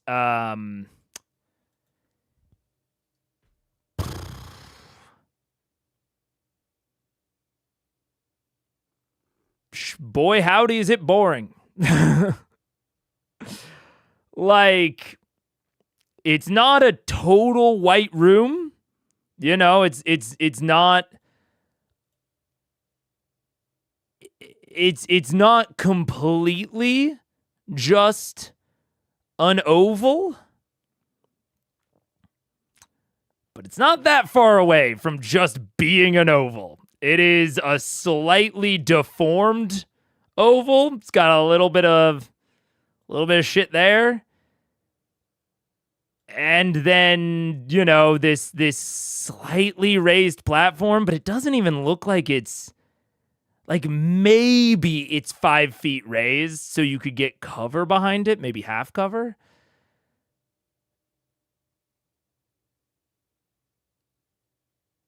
Yeah, man. I mean, it is really just like there's a point here, a point here, a point here, and a point here. And there is nothing interesting about walking between these points. Yeah, nothing complicated to say. Like at the moment, this is disappointing. When I was hoping for some continued experimentation, maybe this entire sequence is Matt experimenting with arcs and seeing if he can do an arc in one session.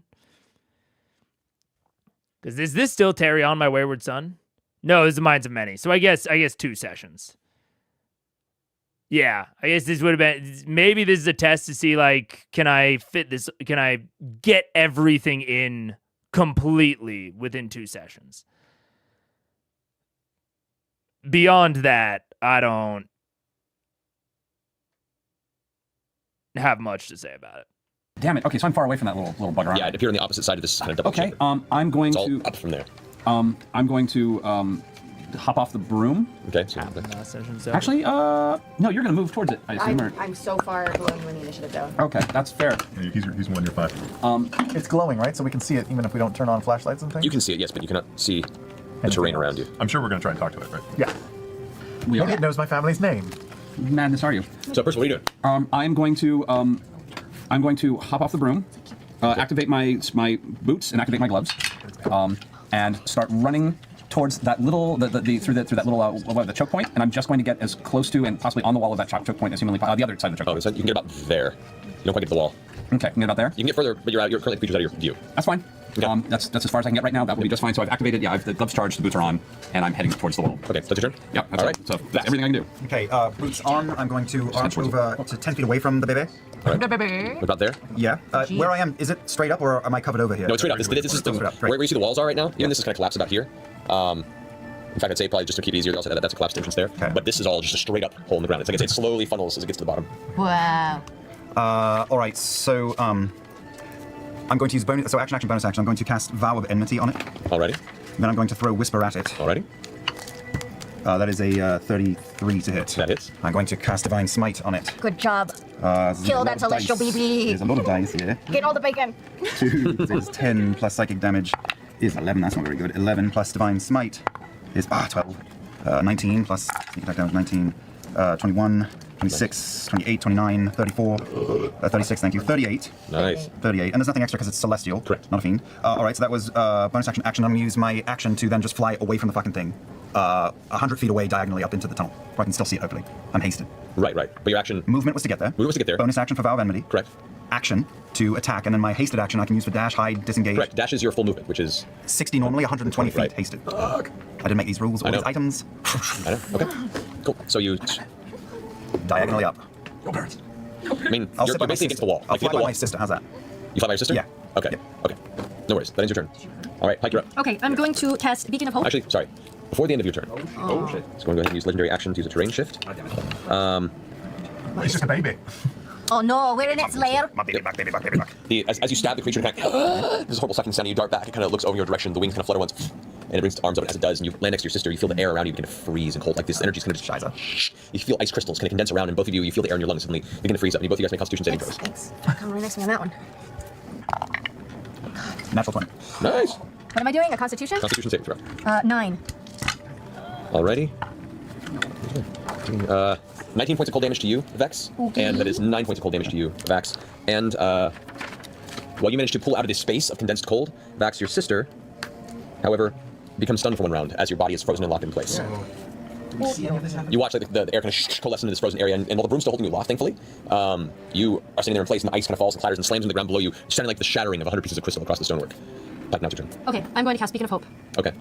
And for my bonus action, I'm going to pull out a spiritual weapon of a giant, big, great sword.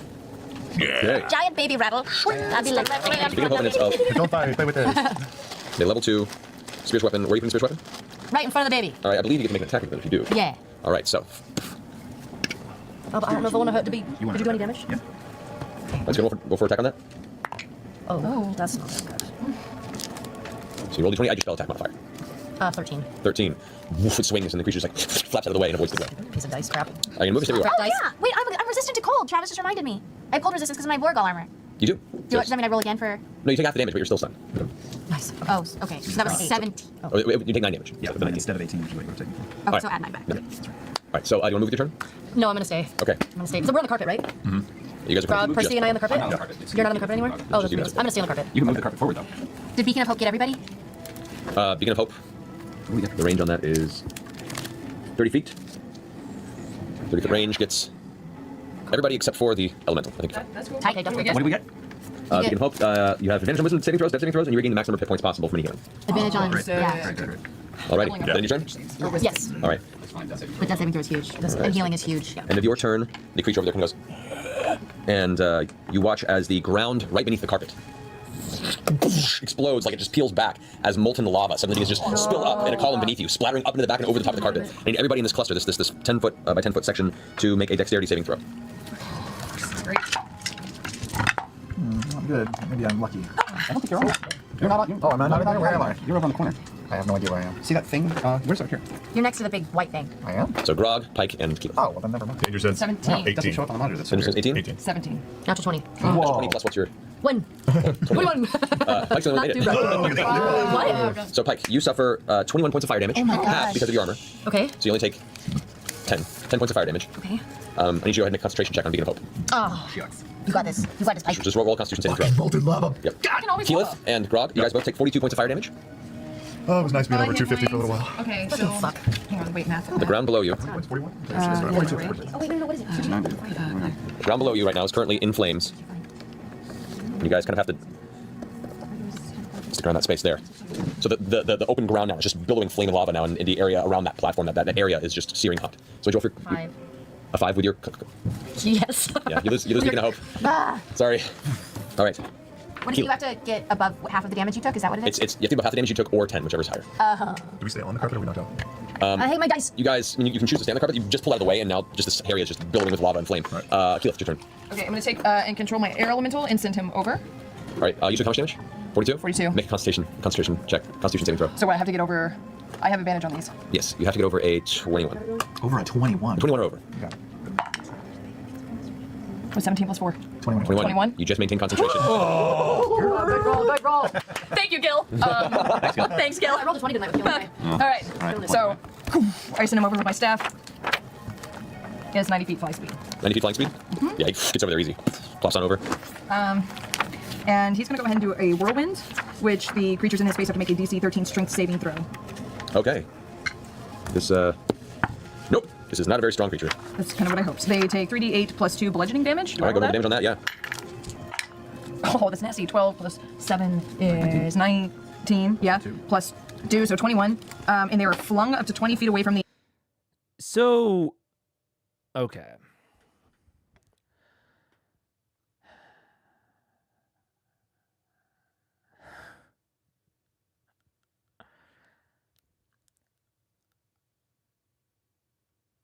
I'm debating how much I should pause and talk and say, because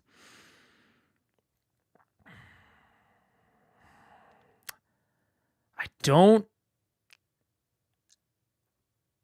Anything like positive that I would say is like a hopefully this happens, or maybe he will do that with this. Anything that I am actually seeing right now, not into. The Ankh eggs, not present. Like they are seemingly just a cinematic piece,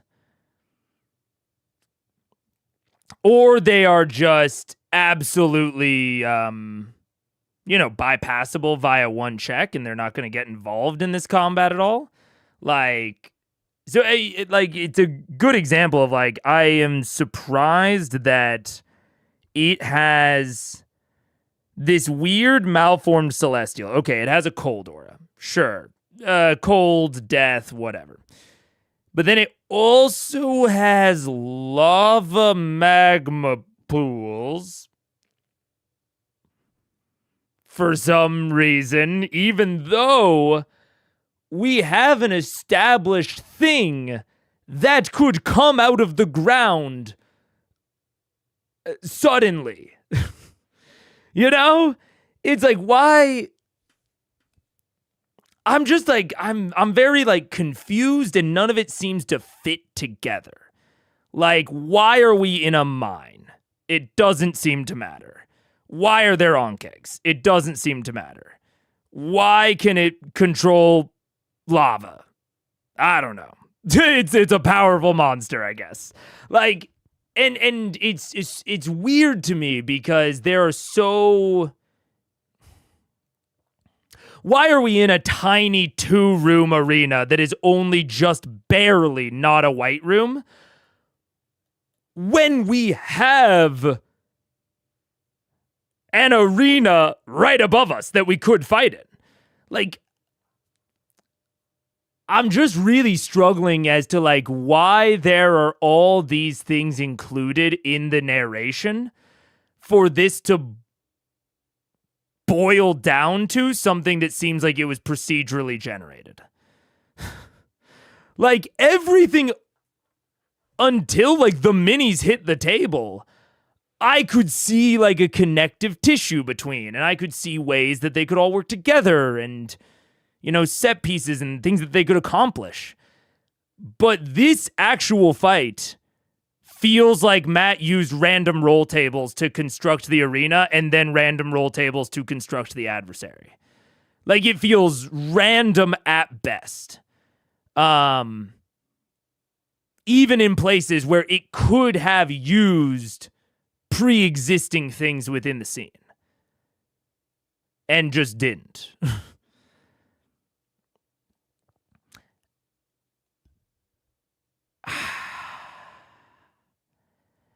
And so I'm just kind of like, why? But I don't want to rant about it too long in case there is a connection that comes in later. Like, there might just be something that Matt has just not shown yet that is like, you know, this baby is elementally charged or infected, and so it's going to have, like, it has a, you know, a cold ability for water, and it has or air, maybe. And then it has a fire ability, and then it'll have an earth ability. Like, I guess it screamed and the earth fell. Like,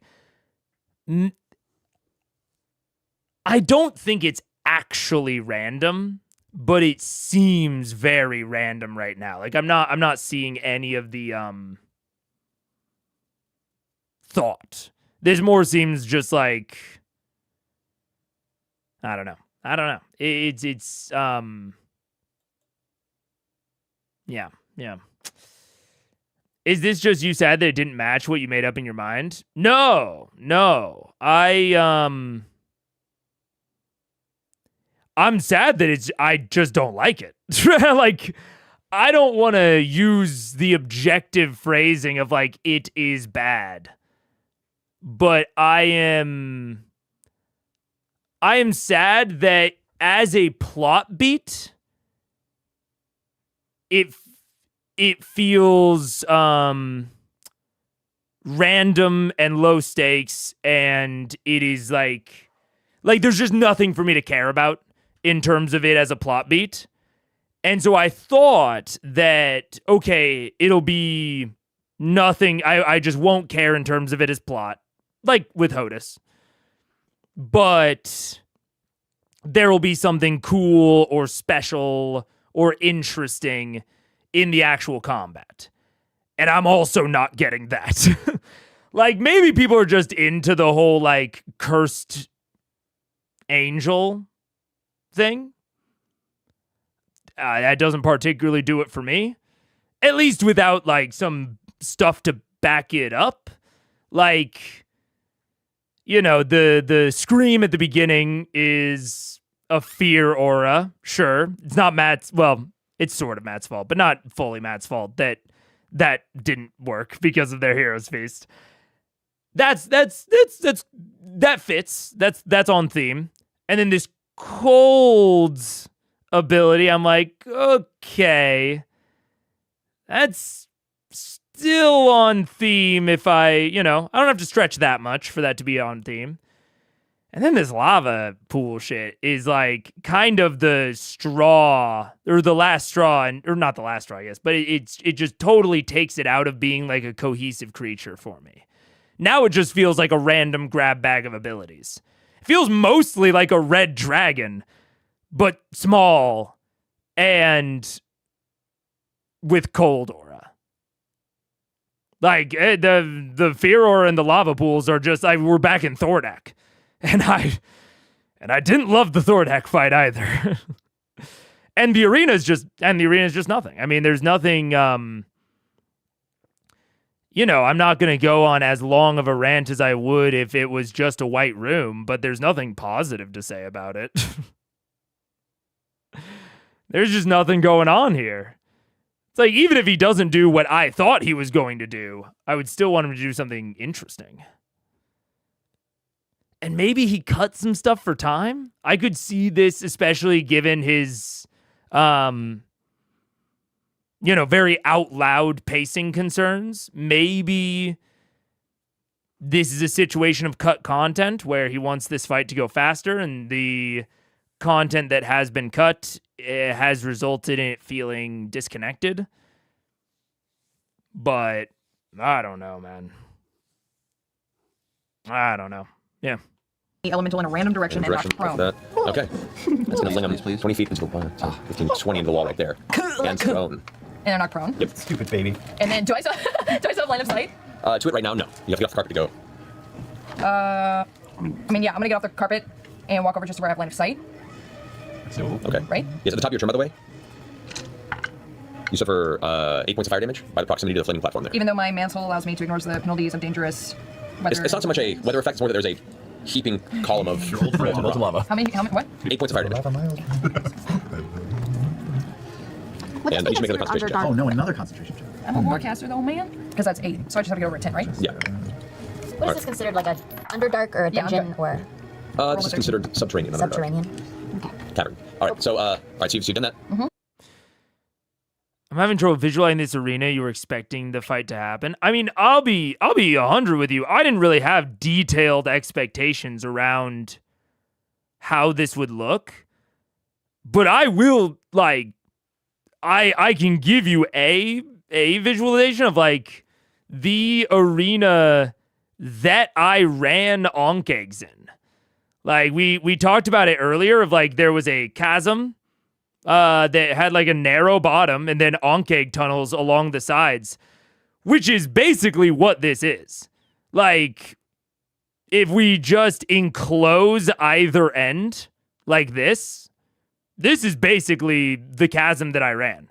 And, like, I drew it out very quickly on here, but, like, I think an option. I don't necessarily think that Matt should have done anything in particular, but a option certainly would have been to just work in the sides of the shaft more into the arena. So, like, make it more vertical than it currently is. Because the Onkegs currently just aren't involved at all. This is like if I had this, but then only had the fight be, like, purely on the chasm floor with, like, absolutely no three-dimensionality. I mean, another option is just not to have it inside of whatever structure this appears to be.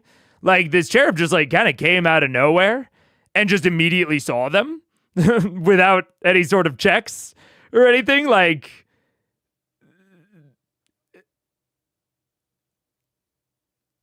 I'm not necessarily visualizing any particular arena. I am visualizing not just the bottom of a cave floor. So, like, you know, it could also be that, you know, there is this, like, room at the bottom, but then there's maybe some snaking tunnels, like one that leads off that way. There's a snaking tunnel that kind of leads in this little formation. Maybe there's one that kind of goes off this way into a room and then has a connection there. Like, I don't know. There's plenty of ways to make this battle arena not just a room. Like, this most closely reminds me of the not Emberdark. What am I thinking of the Umbrasyl fight. This reminds me of the Umbrasyl arena. Yeah. Which, like, at least had acid pits in it. But I also didn't like that one very much. So, I don't know. Yeah. Like I said, it's not so much that I had particular expectations. It's just that, I just have nothing positive to say about this. You know, I think probably 99% of the time when we go into a combat, Matt is doing something different than I anticipated. Me and Matt are very rarely aligned on battle arena design. But I've still thought several times that several of his battle arenas were cool. Like, I think about, like, the City of Brass, like the Pit Fiend combat I thought was fun. And, like, I didn't give a shit about the plot in that one either. And I think that I theorized many different types of battle arenas than we actually ended up seeing. But that one was sick. So, I don't know. Something more, essentially. Vertical combats are so much fun. I love them. Yeah, they're super fun. They're hard to represent, like, to be sure. Especially if you really like, this, like, physical Dwarven Forge stuff. Vertical combats are definitely hard to represent, but they're super fun. Yeah. Maybe vertical battlefield with physical tiles is beyond him, and he's stuck in having Dwarven Forge tiles. I hadn't read that when I said it, but we're... Possibly, but like I said, it doesn't have to be vertical. Like, vertical is fun, and but it's hard. I'm not gonna say that like vertical is what he should have done. But yeah, even just like a slightly more complicated, like this is the shaft floor, like this room, and then there are just some snaking tunnels off of it that they explore for like a sec before getting into combat, so that, and then like having more of that they can kind of duck in and out of. Maybe having there be like maybe a little bit of a gap here, so they have to jump this, like just anything more than an empty room, really. What do you want to do, Keyleth? You're over here. Okay, can I move over just where I have line of sight? Yeah, so you leap over and you get line of sight of him right there. Okay, can I do blight? Sure. All right, what's the DC on that? I think my spell level, so 20. It's Constitution saving throw, I believe? 88, 6 plus 10, so it's a 16. What do you need? No, fail. Yeah, so roll your 88 necrotic damage. Woo! Get it. Yeah, no, even with advantage in the save, roll a 6 and a 4. 1, 2, 3, 4. Give me 2 more. Oh, one more, and another. I don't know if I have another. D8. D8. A V8. Wow. Okay. And you reroll ones, right?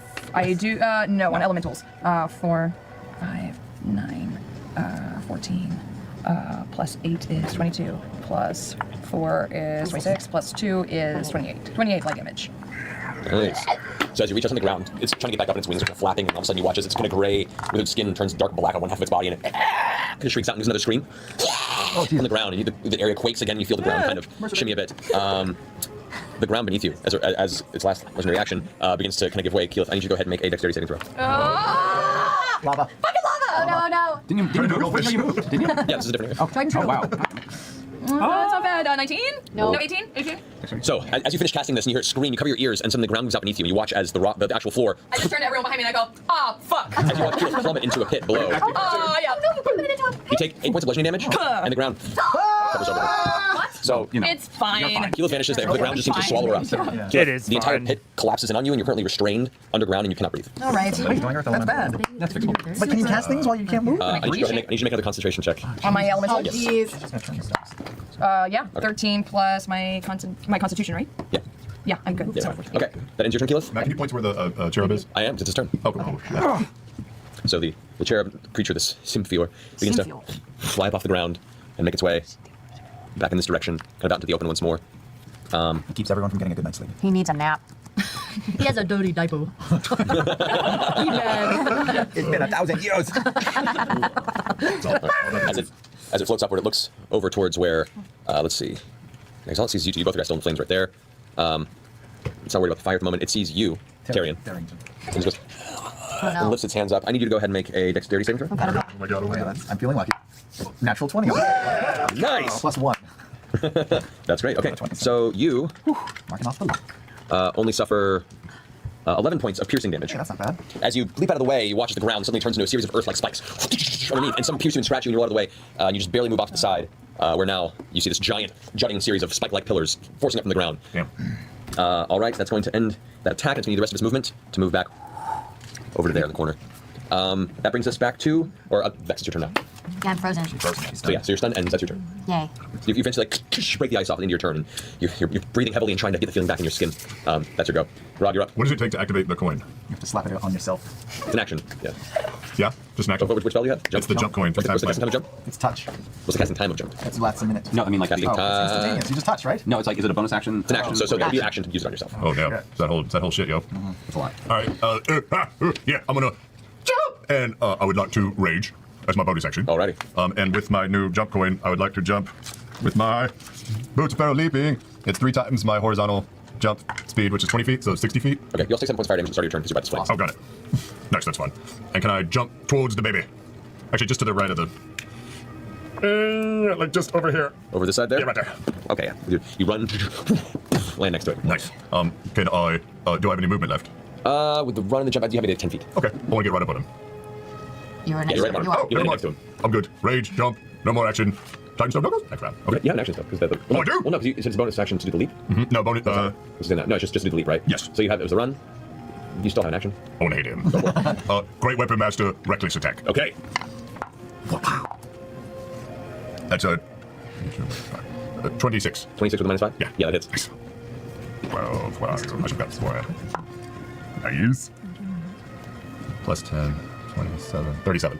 Woo, alrighty. That's your first strike. Oh, I get another one. You have extra attack, man. 11. 24. 24 does not hit. It's good tiny enough. size. It's hard to swing at, and as your axe almost catches it, it just out of the way. All right, good to know. Whiff. That's it. I just have the 2. Yep, that's your turn. At the end of your turn, because it's reset back to its ground, it's going to go ahead and look to you in front of it and go, make a dexterity check. Okay. Saving throw or just dexterity? Or dexterity saving throw, I get 2 of those. That's better. 19. The ground crumbles beneath you, and you suddenly, falling below, you are raging, so you only take, it would have been 12 points legendary, so you become 6, but you are suddenly buried and restrained underground. Got that slickety slick stuff on you? Crystal oil? But that's my next turn. That happens on my turn. Yeah. Oh, you burn 5 feet Can I of get out movement of to it? get out of it. Buried in soil, though? Yeah. That's what it comes down to. Freedom of movements, and it'll mean, I'll say it doesn't have. That's why I cast it on a You man. parkour around the rocks as they try and. Well, he's buried in the ground regardless. Like that's the effect. You didn't avoid the burying. Yep. So I guess you just, if you want to use your action to try and escape, you do so. Yeah, you can enlarge, like a black and come about. We'll visit it. We'll visit it. Yeah, 6 months. dude. Oh no. Anyway. Yeah, that's it. Got it. Great. That ends that go. Tyrion, you're up. Me? Yeah. Oh, God. All right. I don't have anything I can do. I will click my boots of speed, making Okay. me faster. And then I will move full movement of 60 feet towards him. Or her. There you go. We don't know, do we? Is it wearing a diaper or is it stangly bits hanging out? Is it peeper hanging out? Or is it naked? What's It does not. You got a pretty close look if you want to take a moment to inspect. We're just trying to kill it, not worry about the gender of Okay. It's a boy. We're trying. Man, and this is the other thing, which clearly this is not going pace-wise how Matt thought it would go. So take this with a grain of salt. But I was just writing out like the buried restraining and like needing to take their action to possibly escape, and it has a cold stun. Like this is so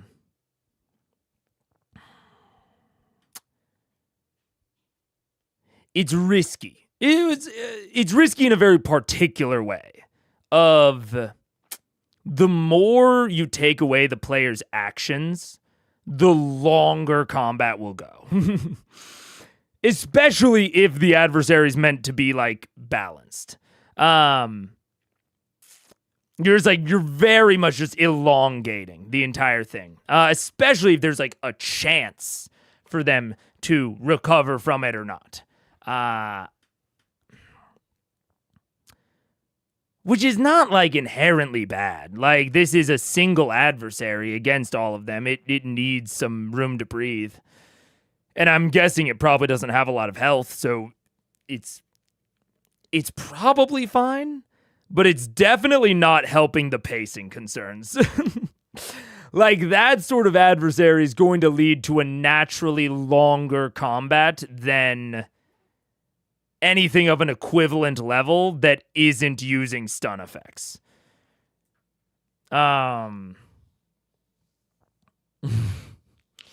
So yeah. I guess it doesn't have regen at least. If it also has regen, it runs the risk of being accidentally infinite, like accidentally unbeatable if it also can regenerate. And we've seen earth bending, fire bending, and then the cold was either water or air. We haven't seen the fucking fourth element yet, so hopefully it's not a heal. Because if it is a heal,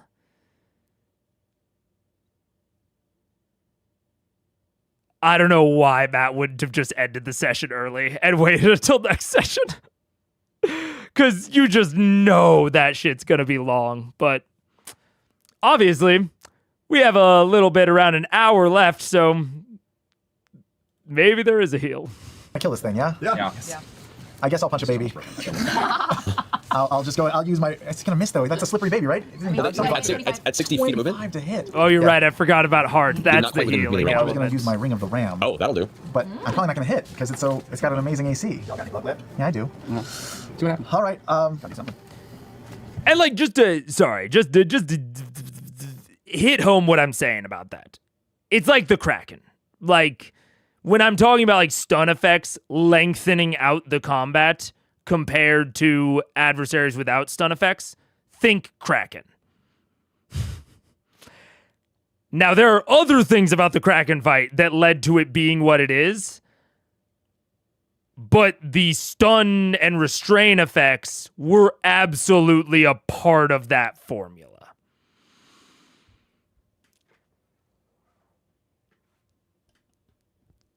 And, I mean, maybe not to his credit, I guess to his commiseration, I'm getting maybe a sense for why he's become more and more anxious about the pace as the session has gone on. Like when they were outside and doing the inspiring leader stuff, I was like, damn, Matt, why are you're being real different about about this. You really want him to hurry up, huh? I mean, I guess if you have an adversary with a fuckload of stun and restrain effects, yeah, you would want them to hurry up, I guess. I think there are meta reasons why Matt wants to have the battle in this ep. I believe it was mentioned at the very top of the ep.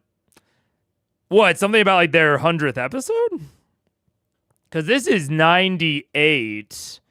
And I know that they talked about like, oh, I guess people are going to be missing next episode. Although they could just delay. I guess there's, production rationale for like people may be gone or what have you. Yeah. Kraken infinitely worse than this still because Kraken has like 6 grapples and Baby seems to have much less than that. I mean, hey, look, I'm not going to disagree with you that Kraken is worse. There's a whole host of reasons that we talked to death in that episode. But I'll say the Kraken's more interesting to me than this. At least there was like stuff going on with the Kraken. Like I understood all of the choices. And I like ultimately I think the Kraken was just like Matt had not run that type of combat in 5e before, and 5e is not built for anything that happened in that combat. Or at least not built to handle it well. But, I mean, at least, I don't know. This might be a fucking hot take. I'd almost rather watch the Kraken combat in this. Like, I am so just like, I just don't care. Worse cause drunk IMO. The Kraken's drunk? I don't know what we're talking about. But yeah, I don't know. Fight. Yeah, I'll do all full 3 charges of the Ring of the Ram and just punch a baby. Okay, go ahead and roll for an attack. Okay, 8, not good enough. I'll use luck. Come on. 13 plus 9, 22. No, Wait. Come on. Can I? War God Blessing? What's the range on War God's Blessing? Let's see. 30 feet? No, he's out of range for that, unfortunately. Sorry. I'm so bad. It just kind of out of the way, and the fist just goes back, slamming into the wall. One day it's going to be epic. No, I did get you a it got you a kill, yeah. The Madrid. Baby just stopped reaching out. Yeah, just like, no effect, it just dodged out of the way. And now you can see it, like its weird, lifeless, white eyes kind of turn towards you once more. Here, baby. Then your turn? Yep. All right. Oh, I see. I see what you're saying, Ross. Let's see here. It's going to go ahead and use another ability now. As it sees that you're kind of closed in, it glances over, and you watch as suddenly a bunch of stonework just up in the center of the area. As now, Oh, one of these guys. What? A wall? giant stone wall suddenly shoots up above. Wait, is this above? We got this, guys. Don't worry. Is it above me and where, Grog like- got it. yeah, like- me and Buried Grog and Buried Keyleth. We got Yeah, this. where we are? Wait, who are we too? No, you are and Grog Grog is. are. You're both fine. I'm like under the wall, right? You're underneath right over here. You're just out. You're on the outside.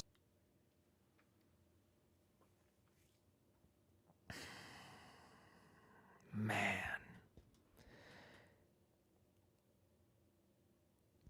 I have my first good thing to say. It's paired with a bad thing, but it's good. But I do have a good thing. Hey, fucking 1 point on Matt's side of the scoreboard. Terrain modifications. Cool. Nothing more complicated. A thing that can make a wall, I'm down with. That's I'm good. Negative thing. it is so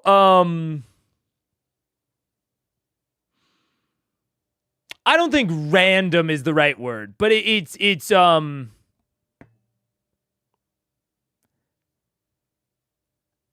interesting choice to test out a thing that makes a wall in one of the in a battle arena where it will not matter.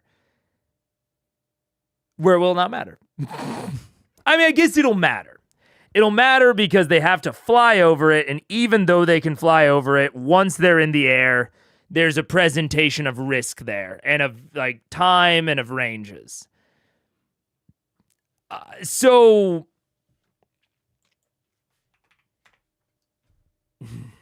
yeah.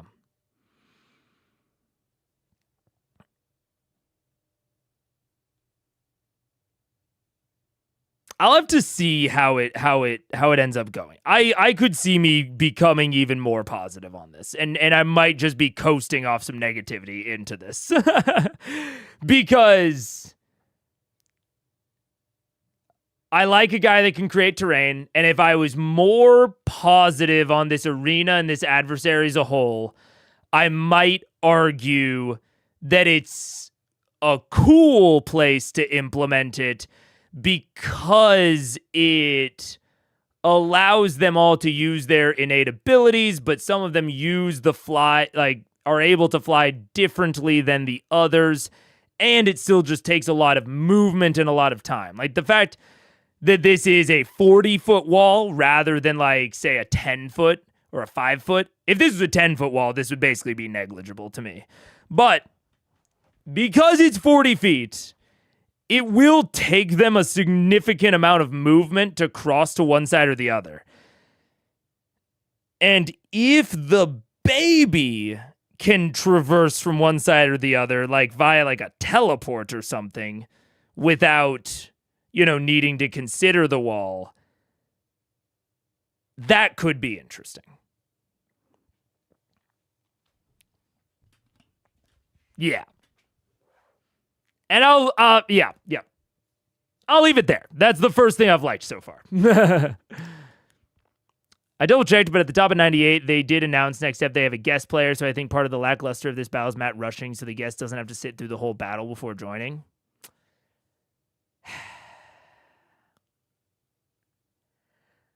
I mean, like, I feel ya.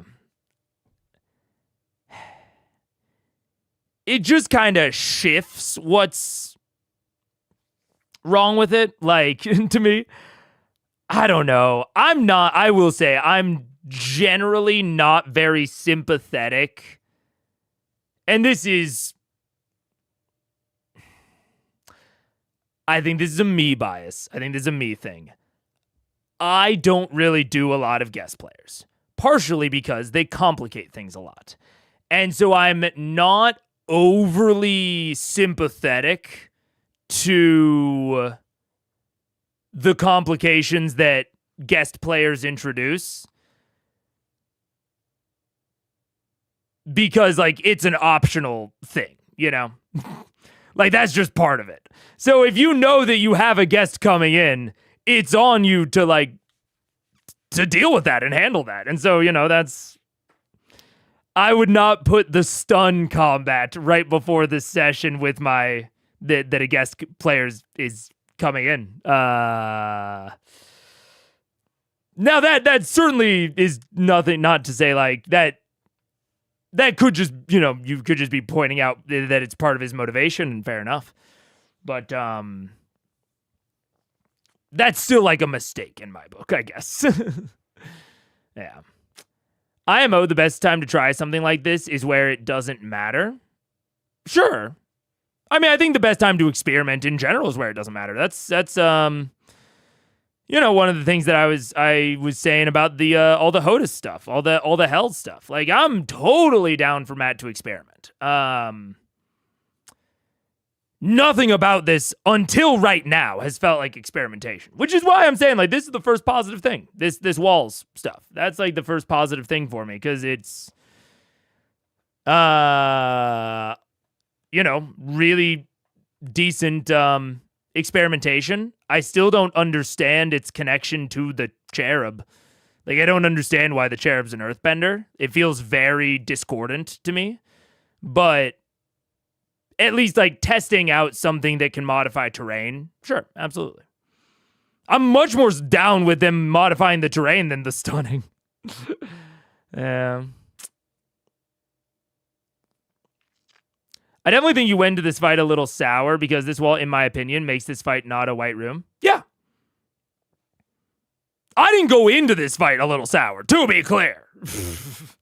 This fight has made me sour. And this wall, I think, is the first positive thing about the fight. Now, and I was kind of thinking through, like, is it better or worse because there's open air above it? And so it is, like, still traversable. And I was saying if it was a 10-foot or a 5-foot wall, I would say that it doesn't matter. And I would say that it would still be a white room, basically. I mean, it's not a white room. It's got 2 rooms. It's got cover. Like, it's not actually a white room. It's not, like, the baseline worst combat arena you could have. It's one above that. And this wall, takes it one step above that. And because it's 40 feet, I think it is a substantial factor in a way that it wouldn't be if it was like a 5-foot wall. If it's a 5-foot wall, it might as well be covered. So yeah, because it's 40 feet, and I'm down with it. I think it's the only positive thing I can say so far.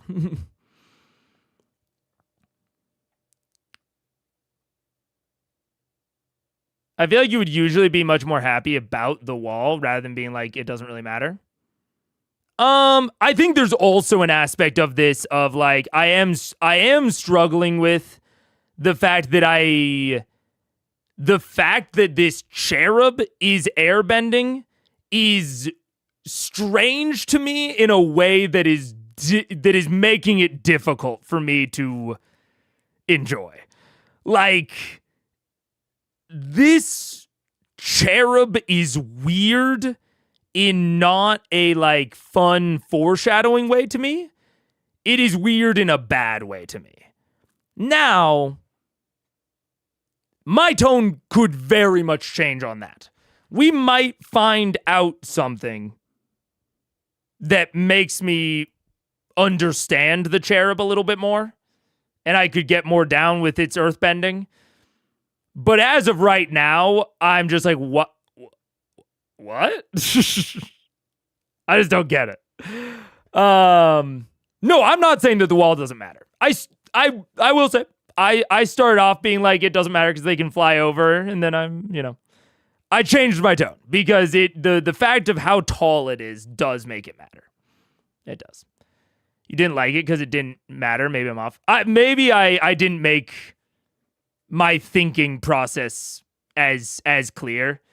I think the first thing I said was it didn't matter. And then I was like, no, because they can fly, because it'll take them a substantial amount of movement to get across, it does matter.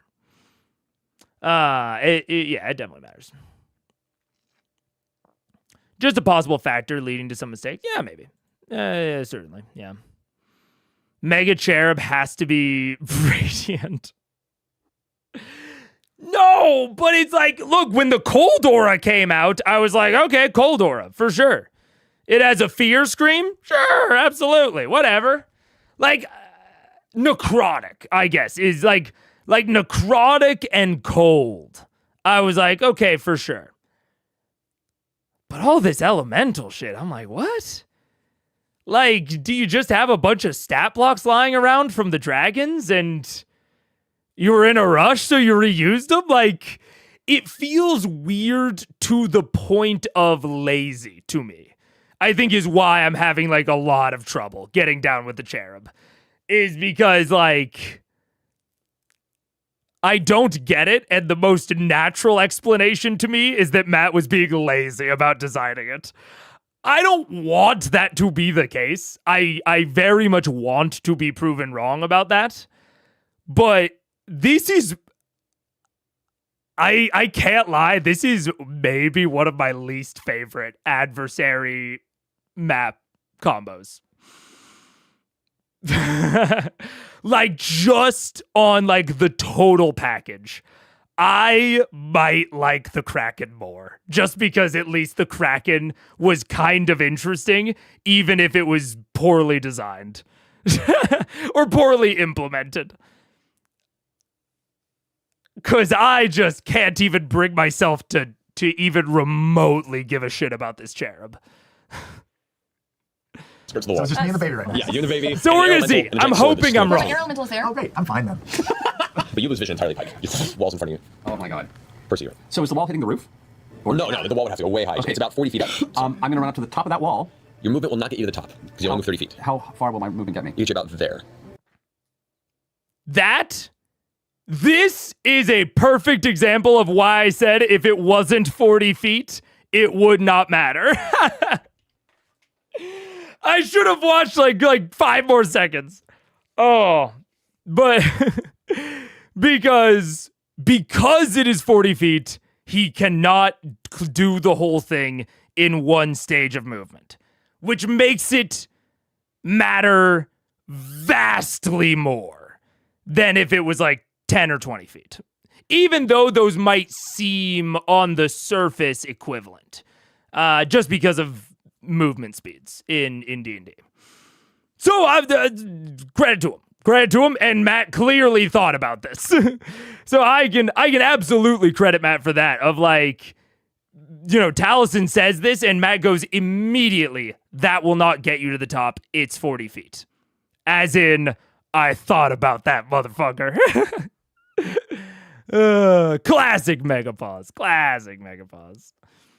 Didn't the gods fight the Prime Eternals? I bet they made a baby to fight how the elements do. Like, that's an explanation. I don't know. The gods don't really seem like fight fire with fire sorta tone. Given how they taught Vasselheim to behave and like the entire like friction between the elemental and the arcane. I would although like it could be like, that's why I'm saying like I would love to be proven wrong. If that is the lore and we get that explanation, I'm down. But right now I would just be like throwing darts at a wall to explain it. Like, I could also say that the invasion of like I'll give an example of what I mean when I say throw darts at the wall, because obviously I theorize wildly all the time. But like, I can generate dozens of explanations for this. I can say that, you know, the Thordak invasion and the weakening of the boundaries between the material plane and the fire plane led some elemental energy to leak into this baby's gestation chamber and fuck it up. I could also say that Vecna seems relatively elemental sympathetic or oriented, at least within my current theory structure. And so the impending return of Vecna might be infusing some additional elemental energy into the plane, and they're leaked into the baby's crib and whatever. Like, I can just keep going as to potential rationales for the fundamental idea that something infused this celestial with elemental energy. But it would be blind guessing, and it would still, like, fundamentally not quite track with every, like, there's no, I don't have any, like, jumping off point for why I would pick one or the other, is essentially my issue. What does Occam's razor say? Is it somehow justified by some mental gymnastics, or is it just poorly designed? I would... The the mechanical design for me is separate from the flavor here. You know, I can reflavor any single one of these to be a wall of radiant energy or a wall of black necrotic energy, you know, crystallized obsidian. The elemental stuff to me is pure flavor. There's no inherent reason that it needs to be earth or fire or whatever. But the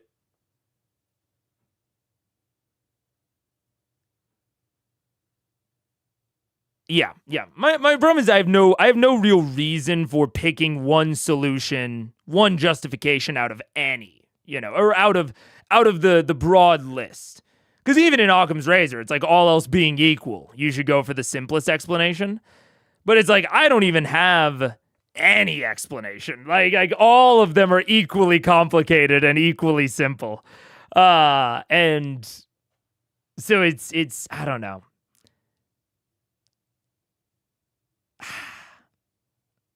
I don't know. I don't feel like I'm in a productive zone with this particular vein. I need to just watch more of it.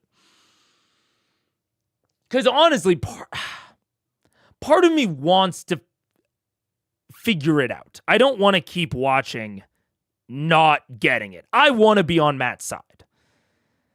And so part of me wants to keep talking it through until I can figure out what's going on here.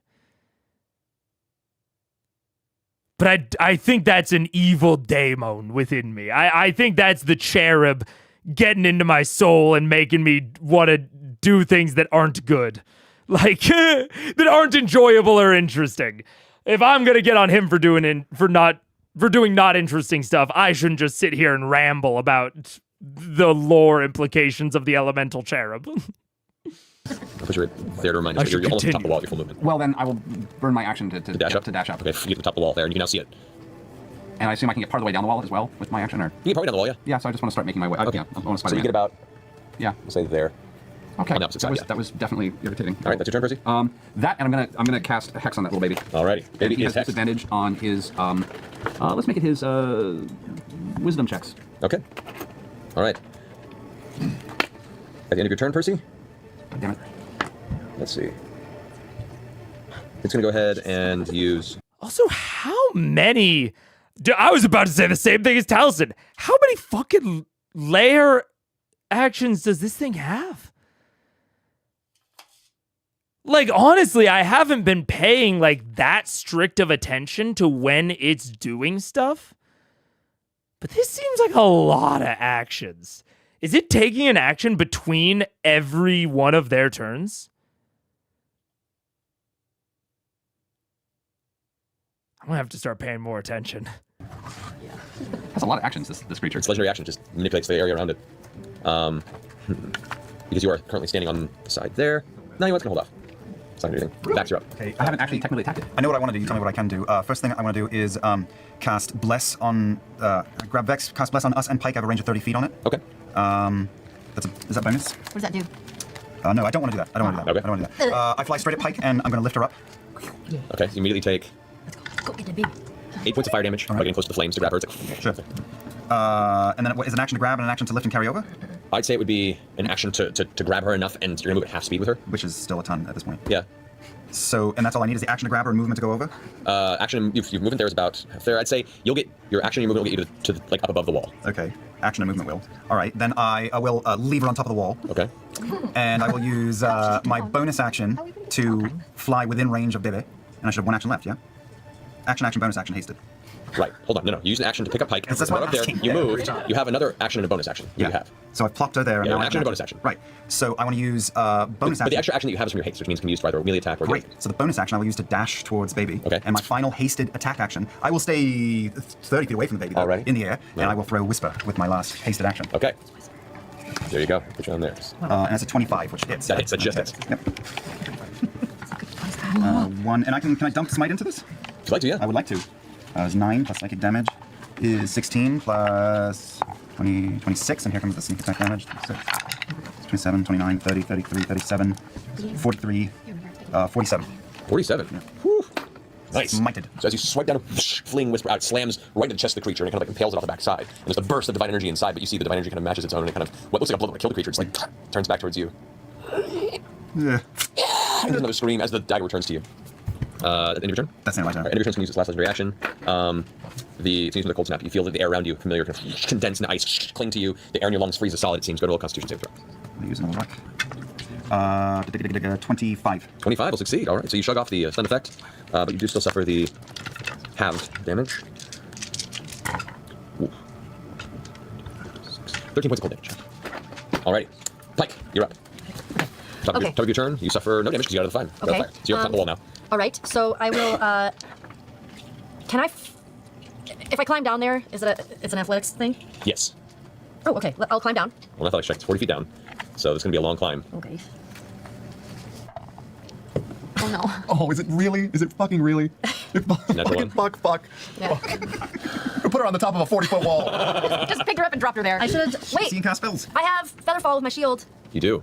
You do. So use your reaction to cast Featherfall on yourself as you stumble off the side, and as you plummet about 20 or so of the feet, the 40 feet, and you land unscathed on the ground. Oh my So is that just my action? That's your reaction to do that. Okay. How close am I to the baby? Can I get to the baby? Not physically. It's over here, and you're at the base of the wall. Like 50 feet. All right. So You you have know a range to it. I'm going to guiding bolt the baby. Okay, what level? Let's do 5. Level 5. Level. Oh shit. Okay, go ahead and roll for an attack on that. Okay. Wait, isn't this guiding bolt attack? No, I don't, it's a saving throw. I think it's a saving throw, isn't it? I always forget that. It is. No, it's a ranged spell attack. So you have to roll to hit. So go ahead and roll d20 and add your spell attack modifier. It's not enough, I don't think. Might be these. Oh, yeah, 19. 19. But I will use guided strike. Oh, and shit. Because you can do that. Yeah. It's guided strike. You can add that to your own attack. Yep. Yep. It's on a melee. Channel divinity. Still checking that strike. Yeah, what's another roll? That'll do it. 29. Boom. So go ahead and roll damage on that. How many sixes? It's 4 levels above that, so it's 8d6 radiant damage. Okay, I'll get 5, 6, 7, 8. Okay, so we've got 6, 12. Help me out here, guys. 18. 18. Oh, wow. You rolled a lot of 6s. Shit. Whoa. Yeah. She rolled 30. 6 sixes. 6. 6 sixes? What? What? do you mean? She rolled a ton of 6s. All 6s? 42. There's literally 42 points? That's fucking insane. Holy Yeah, I'm looking at them. They're like, Yeah, they're all 6s. We chose to kill this celestial baby, not because it was easy, but because it was So hard. as you land gently on the ground, after like plummeting head over heels, holding your holy symbol before you, watch as this beam of condensed divine energy just rockets across, and this tiny floating kind of withered planar baby kind of gets blasted. You watch the wings get pushed back. It's holding itself in place, but you see the kind of dark shadow outline as energy just blasting through it. As it hits, its wings recoil, and it's still floating there, but you can see this kind of sparkly outline of divine energy because the next attack on it has advantage. So, do I still have a bonus action? You do. Okay. It's your sword still up. You can take your sword. Yeah, I'll use the spiritual weapon. Okay, spiritual weapon, you move 20 feet as a bonus action, it moves up and takes a swipe. Go ahead and roll an attack. Oh crap, my boots are stuck together. How does this happen? Okay. Yeah, the hook of Keyleth, the... you're up next. Be ready. That's how she fell off the wall. Ooh. That hits. That's a 29. 29 hits? Yeah. So go ahead and roll your damage for the spiritual weapon, which is 1d8 plus 5, I think, for you. For your wisdom modifiers. Oh, 8. Okay, where's my... Sorry, guys. My dice. I don't know what I'm doing. Oh, that's not a lot, but... 7. 7 points of damage. Okay, that helps. Alrighty, Keyleth, you're up. Okay, I'm underground, right? You're underground. You're restrained. You're blind. You cannot see anything. I'm gonna go Earth Elemental. Okay. But Nathan didn't already have it out of the way. And with that ability, you can Everyone's Earth Glide, and this is a non-issue for you. Alrighty, Keyleth. Yes. So you Boom. are an Earth Elemental. Whoa. Wow. So I have enough movement to Earth Glide to them? What's your speed? I think 60 Earth Glide? 60 Earth Glide? Yeah. Yeah, totally. You're moving in the melee with the baby? Okay, can I like come up from underground, grab them, and then like beat them into the ground? Sure, go ahead and roll an attack for the slam attack. Puny God! Puny God! So I make 2 slam attacks, so roll twice, it's plus 8 to attack each time. That was cocked. Natural 20 on that one, and a 4 on the second one, which is 12. Yeah, that misses. Okay, but the one. But the one hits. This is the one, as you reach out of the ground from underneath, your fingers clasp around the celestial baby and whack, slam it into the ground as hard as you can. Go ahead and roll damage on Having that. so many. That's so 2d8 plus 5, so roll the 2d8. And then you double the 2d8. You did double whatever you roll for the 2d8 and add plus 5. Come on, Crit that baby. Come on, all The next t-shirt. Crit that baby. 6 doubled, which is 12, plus 5 doubled, which is 10. So that's Well, 22. the bonus isn't doubled. Just the No, I dice. know. Just the dice. Oh, that's the It's dice. 22 Nice. plus 5. So 27. That's great. 27 points of damage. Wham! Slamming on the ground. As your hand retracts up, you can see the wings are kind of as it starts to flap. And I just want to hold on to it and be like, yo, air elemental! And then let my air elemental come over and do its thing. Boof, Okay. boof, double slam attack. Go for it. Slam attack. Oh no, multi. I'm gonna do a multi attack. 2 slam attacks. Okay. So 2d8 plus 8. Once again, that's an 18 and a 17. plus 8. 18, 17 plus 8? Yeah, so 26 and 25. Both hit. Good roll damage. Which Jesus. Oh my god, is brutal. 3d8 plus 2. 1, 2. Okay, so the Get first this. one, 7, 8 plus 7, which is 15. And then for the first one, 15 plus 2, 15, 16, 17. And then the second one is 8 plus 2 5s, which is 18 plus 2, so 20. Nice. And it gets flung in a random direction? No, this wasn't roll. This was just taking it. Alrighty. That's in your turn? Yeah. All right. As it comes back to the entity's form, it's looking really, really, really rough. And as part of that, it's going to, you see it kind of reach into itself, almost its hands kind of push into its torso. And as it screams, like, and gives out this horrible scream as it tears kind of its chest open. And from the inside where you imagine it would be like a rib cage, it's just this impossibly bright light that just echoes out in a shockwave, affecting everybody except for Vex, actually. And everybody else to make a Constitution saving throw. All of us? Yes. Bully. That don't look good. We don't have advantage on this, do we? Nope. I'm going to add burn resolve. Is Constitution part of my, that's part of my physical stats that I keep as being an elemental, correct? Because it's con, strength, yeah, index. Never mind, yeah. Two. So. 22. 22, it succeeds. 17. 15. 24. Succeeds. Bailey Pike? is safe. 11. Okay. 25. Succeeds. Everyone who succeeds, you suffer 48 points of radiant damage. Radiant damage. Yes. Success. Holy shit. That's a killer. That's a So, If you failed, you took 96 points of radiant damage. Wait, I have advantage. That's magical. I have advantage. It's not a Radiant magic? This is not. This the cloak wouldn't. 96 points. The cloak doesn't say spell effect. Against spells and other magical effects. Technically, it's not a leveled spell. It's just a radiant blast. It would not It affect. wouldn't give me advantage on that save. No, it wouldn't. 'Cause it's just Damn. All right. 90, 96 you said? 96 points of radiant 96 damage. you say? 96 points of radiant damage. That's fine. So Keyleth, I need you. I mean, it'll be fine, but come on. What are we doing here? Oh, so the lava pool also isn't a magical effect? What are we talking about, dude? Your elemental is gone berserk. There's no way. Yeah, that's only 20. Go for it. Just try it. That's so much. Unless I roll a nat What do you 20. mean berserk? They're just gonna do their own thing. If you fail. What do you gotta roll, 20? Percy, I bless have that to roll a shit. natural 20. Even so, I'm letting you have this opportunity, but I rolled a 19. Oh, okay. A natural so, 19. as a conjure elemental spell fails, the control of your elemental shifts, and now it's aggressively turning its attention towards you and the rest of your Can I party. not like fade it after this? Oh, I can drop concentration on it, and then it'll go away, right? No, that's not how this works. Did you just put A new enemy on the map. Cool. Yep. I do it. A new opponent enters. It's gonna use a. To be fair, didn't it also get affected by the blast? Yeah, actually, roll concentration check for the. Constitution saving throw for the elemental. surprisingly- Say +2. Have we talked about this on stream before? Can you not just drop? Can you not just drop concentration? 5e concentration.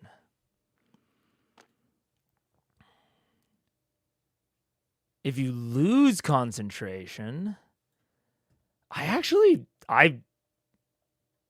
would just assume that you can willingly end concentration. You can end concentration at any time. Okay. So Matt's wrong, but that's fine. Or it's something to do with the ability that's being used, but whatever. That's fine. I mean, if that would be called magical, I think Dragon's Breath would too. I mean, I'll say two things. One, I would consider a Dragon's Breath magical. But two, I would also say that it's far easier to argue that a Dragon's Breath even could feasibly be biological and not magical than whatever the fuck this cherub is doing. It's not just the damage type, right? Like, that's... like, Fireball's obviously a magical effect. This thing is conjuring, I feel like, magma pools from nowhere. Right? Or is the implication supposed to be that it is opening a tube all the way down to the mantle in order to, like, route magma up and through that tube? Is it just an earthbender? And a cold bender, and I mean, that's still magic. That's still stone shape. I don't even know why I'm getting hung up on that. That would also be magic. What are we talking about here? I guess then the fire, the actual thing that's doing the damage wouldn't be magic. I don't know, man. I don't know. The concentration is for keeping control of the elemental. No, but she was asking if she could drop concentration to just get rid of the elemental so that it's not against them. Oh. I see. It's a conjure elemental thing. I do not know the text of conjure elemental off the top of my head. I definitely thought that the baby had like taken, like charmed it, essentially. That is what I thought was happening during this. But it is just, if you lose concentration, the elemental sticks around and is hostile. Got it. Okay.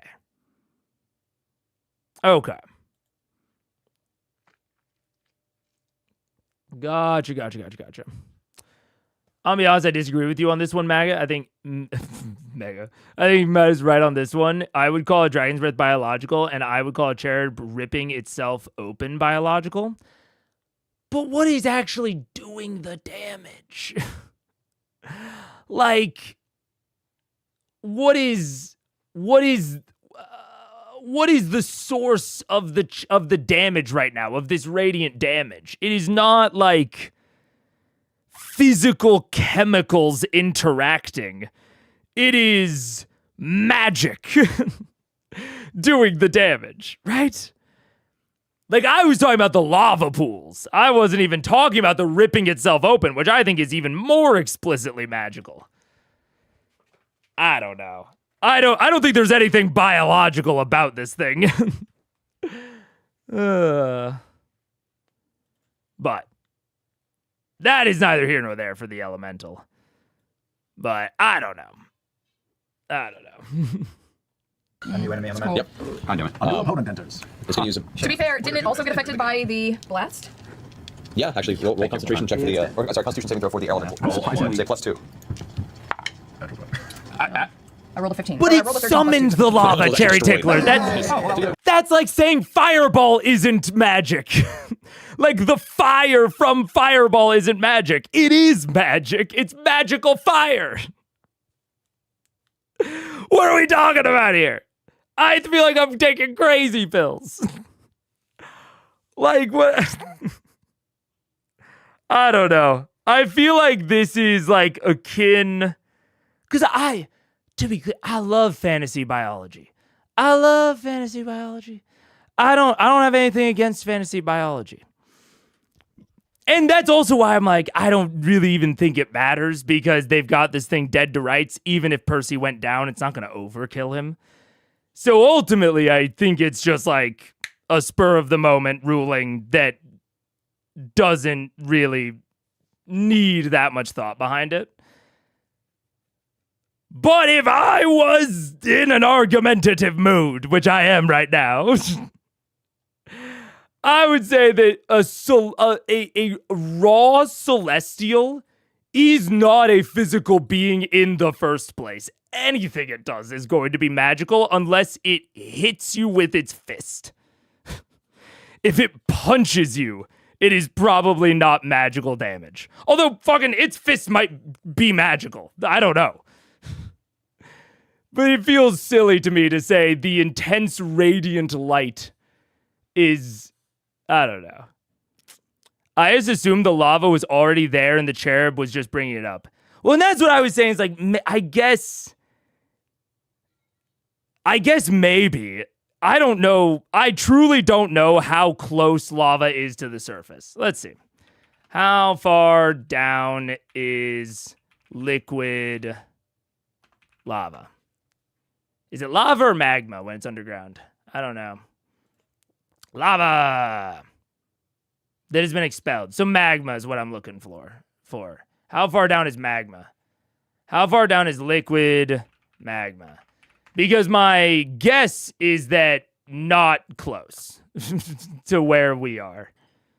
But maybe I'm wrong. I honestly don't have a good sense for how far down the mantle is. Off of below the surface, besides molten rock. I don't know. Oh, this is gonna. Oh man, where? Oh God. Oh no. What are these? What are we looking at here? I just want to find something that says feet or miles. And I don't want to trust the AI overview. What? Density? Basaltic magma? I'm getting distracted. I don't know. If it throws a rock. Who built a mine in a volcano? Wouldn't you also have to under the Underdark? I don't know. It doesn't matter. I don't want to argue about the cherub. I wanted to argue about the Kraken because I thought the Kraken had potential. I don't really care enough about the cherub. Manage, It only has 90 hit points, so yes, it's gone. fine, guys, it's fine. I'm worried about the giants. All right, so the entity looks like it's barely hanging on, and it's like you see parts of its internal body kind of falling out from where it tore its chest open. It's going to use a bonus action to Misty Step Oh, out of this vicinity over to here. It's going to use its movements to fly high up, almost like trying to escape the cavern now. So it's up in that region right there. We'll say here, up on top of this one. Turn that away so we don't get. Oh, look how teeny! I can finally see it above a fountain. It's a fairy dragon. It's so teeny. Alrighty, Vex, you're up. Oh, movement brought to you by jeez. Kirk. I guess I'll fly up so I can see over the wall. Okay. I have no idea. Apparently, a magical effect is only created explicitly by spells or a magic item. So no, like, monster... Like, no effects listed on monster stat blocks are considered magical effects if they are not being created/facilitated by a spell explicitly, is what we're saying. That seems... I'm sure that there's a reason for it. That seems a little silly to me, but that's fine. I mean, I guess I don't know in what circumstances magical resistance even comes up, because I know that the Percy's is coming from Cabal's Ruin, which is a homebrew item. So I don't know the context in which magical resistance is coming up, except on monster stat blocks, where it makes perfect sense for that to be the definition of a magical effect. Because if it's on a monster stat block, like the magic resistance, it is being, it is only going up against players, and so it makes sense to limit it to spells and magic items. But yeah, I don't know. Did you clock where the idea of this enemy came from? I mean, it feels very Dark Souls-y, but I'm not clocking it beyond that. Unless it explicitly says it's magical. It's not magical. So I'm just... That's fine. If that's, fair enough. If that's raw, I totally believe it. I'm not arguing that. This is maybe a situation where I think raw is a little bit silly. Because I was just like, let me just sort by big CR. I'm sure that they have an effect that seems magical. And like, I'm looking here at the aspect of Bahamut and its exalting breath. The aspect exhales the restoring winds of Mount Celestia in a 300-foot cone. Each creature in that area of the aspect's choice regains 71 hit points. And also is restored to life. And I'm like... Yeah. That definition seems like it is... My gut is that is the definition because it is majority found on monster stat blocks, not the other way around.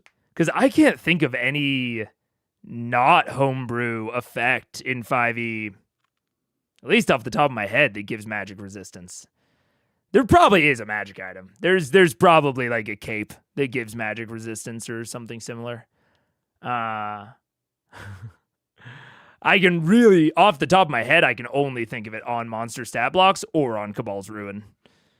So it would make perfect sense to me if the definition was a little wonky because of that, but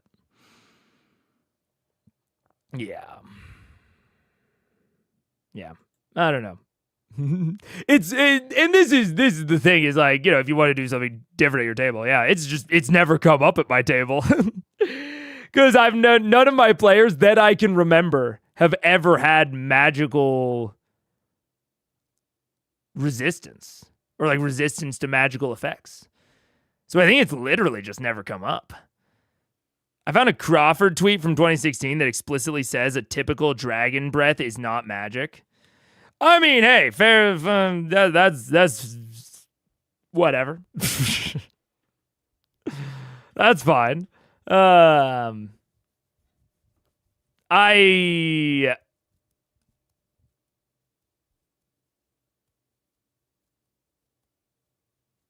don't know. I don't know what the board at the bottom of this is.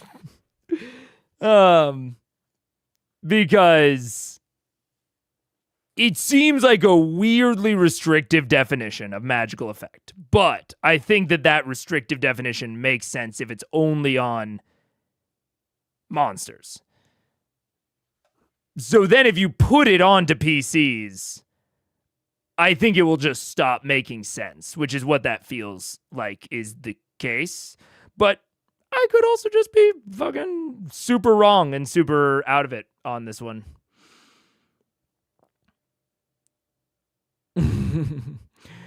Dragon's breath is magic. There's a robe that gives magic resistance raw, but I don't remember what it's called. That sounds reasonable. Yeah. I don't know. That is that feels a little silly. But I also, I understand why it is the case. And I think the real thing at the bottom of this for me is that this all comes back to damage types, man. This all comes back to damage types. Because in my head, the question of, like, is something magic or not, I think could easily be answered by a damage type system. And I mean, in Dagger, you just have, I think, physical and magical damage, right? They went super basic with it and just said, oh, it's physical or magical. But in general, I think this is like the sort of question that a damage type system should be able to answer. And I do think it is a negative on... oh, did I turn off the captions? I don't know why I turned off the captions if I did. That's my bad. I probably hit a hotkey on accident. The fact that this is not just addressable by the damage system is a problem for me personally. I don't know. Because I don't know. It's also why I would like for these sorts of things where the raw ruling, because I like to stick to raw, bro. Like if it is not clear, I don't like going deep into homebrew land. Or just into rules that even rules as intended land. I like to stick to raw. So it's like, this is, if I'm being really honest, this is one of those things that I would probably just broadly avoid ever giving out, even if it is a robe in the DMG, which I definitely believe that it is. I would just never give it out because I would be like, what does magical effect mean? And I would see that definition and I would be like, man, I do not want to deal with that. I do not want to deal with that. Because that seems so open to argument, as is demonstrated now. And I don't think that D&D is particularly designed for that sort of argument. But I don't know. A black dragon storing highly damaging acid in their stomach, is biology. I mean, you have things like the bombardier beetle that can shoot out flaming hot liquid. Like, I'm not saying, should I look up a bombardier beetle? You ever seen this shit? This shit's crazy, bro. They got their sphincter, they got an explosive chamber, hydrogen peroxide, and hydroquinone. And then in these two little sacks, and then they mix them together in their sphincter, and they go... And it looks like this. It's a fucking 100 degrees Celsius. If this thumbnail is to be believed. I don't actually know how. Oh, 212 Fahrenheit. I don't know how that much that is in Celsius. So this is not me saying that a breath weapon could never be biological. Far from it. This is more me saying that,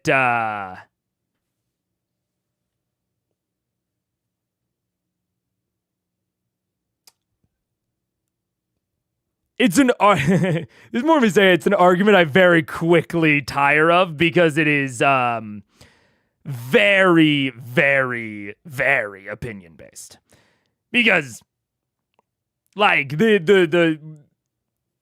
we can pick out certain things and drum up like sci-fi explanations for how they work. And that's one of my favorite things to do.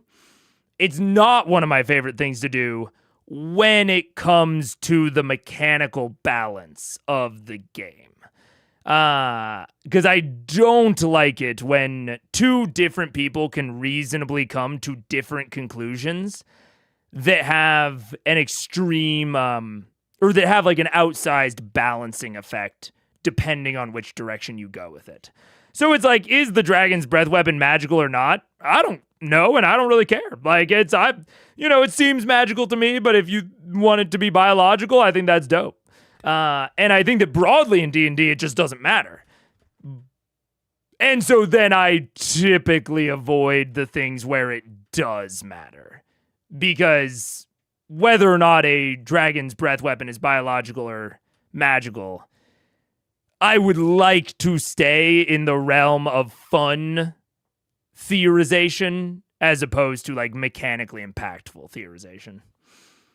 Yeah. I like steak in my Dungeons and Dragons rules. 100 degrees Celsius equals 212. Oh, there you go. All right, fair enough. There you go. Kind of like a small scroot. I don't know what a scroot is, but maybe. Nerd knows about the bombardier beetle because it was cut from the movies. Oh yeah, bro. I know about the bombardier beetle. Yes, sir. Absolutely. That's what I'm saying. I'm in this fucking this fucking, fantasy biology bullshit. I love that sort of shit. And if the bombardier beetle has come up in videos about how fantastical effects could be biological and about like, not imaginary evolution. What am I thinking of? Not fantasy evolution, speculative evolution. I've shown this channel before, but the Curious Archive is very in this. He literally has. I did not know that this was a thing, but he apparently has a playlist of 64 videos that is all speculative biology, which is looking at, fantastical creatures and talking about the actual biological mechanisms that could make them work. So, this is my sort of shit. I just don't fuck with it when it comes to mechanical impact. Which, honestly, in that vein, I just shouldn't have even said anything. I shouldn't have even been like, Matt, that's magical. He would have gotten advantage. Because it truly is like just an opinion thing. And if you're going by raw, Matt's just correct. And if you're not going by raw, then Matt's position is reasonable. So there's no reason for me to be like, it's not magical. Why am I arguing here? He says to the air, I guess. Why am I arguing? What's going on? You flap and you see everyone below is just wrecked. The ground is charred with some sort of a radiant blast. You watched it flash over the wall itself, like a small, like a rapid recreation of the intro of Akira. Just like this big arcing ball of white energy. Wow. Well, can I Hunter's Mark the BB? Sure. Hunter's Mark the baby. And then Weirdly therapeutic. I'm gonna try to shoot the baby with my blazing bowstring. Yeah, look that motherfucker up. Yeah. That would be a 30. And I'm gonna make it a bramble shot. Okay. Yeah. You're arguing for content. All the vines in here. So DC of 17. Strength? Yeah. Oh, I should roll the natural 17. Ah, motherfucker. Okay, well, Still take still 48 extra. Yeah. Well, Okay, rub that 17. baby. 17 plus 5 is 22. 22 plus 8 is 30 plus 2 is 32 plus 1d6 lightning damage. What the fuck is going on with this? 35 plus 1d6 for Hunter's Mark is 40. 40, nice. So as it hits slamming into it, you watch as the brambles try and wrap around it, but it actually flies free. Wait. Plus the blazing bowstring. Right. Another 2 fire damage. Okay, so 42 total. And you can see more of it's just like falling out of its small, kind of decomposing torso, and it's like trying to fly upward now towards the light. It's on the edge. I'm gonna try to do the same thing again. Okay, go for it. With a blazing bowstring again. 20.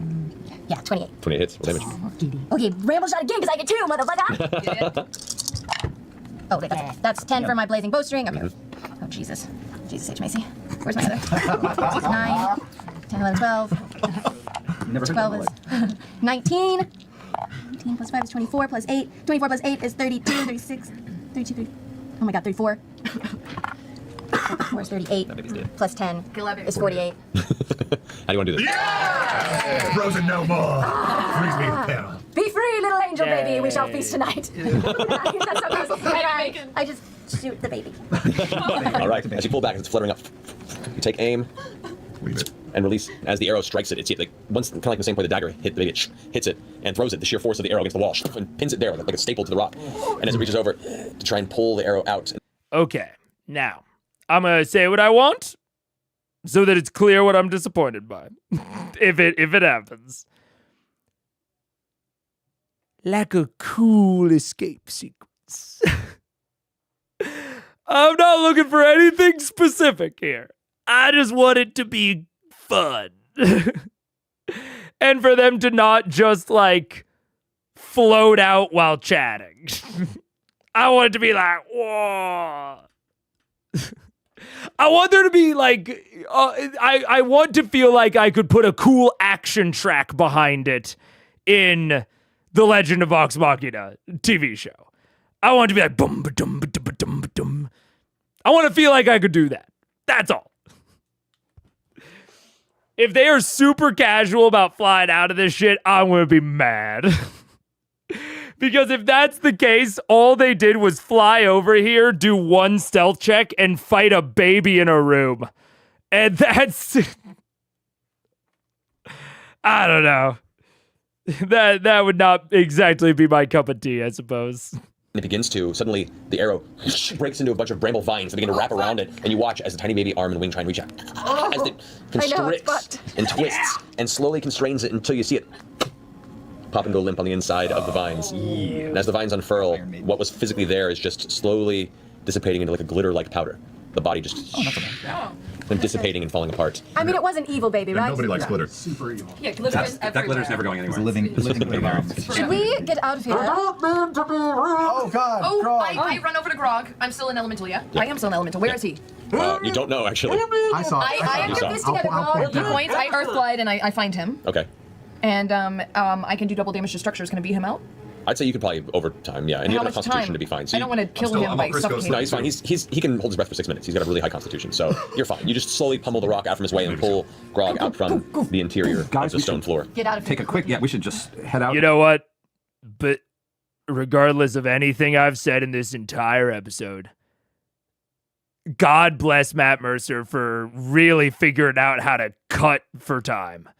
He is really, like, he is zooming them forward consistently this episode in a way that I have never seen. And I can't fault him for that.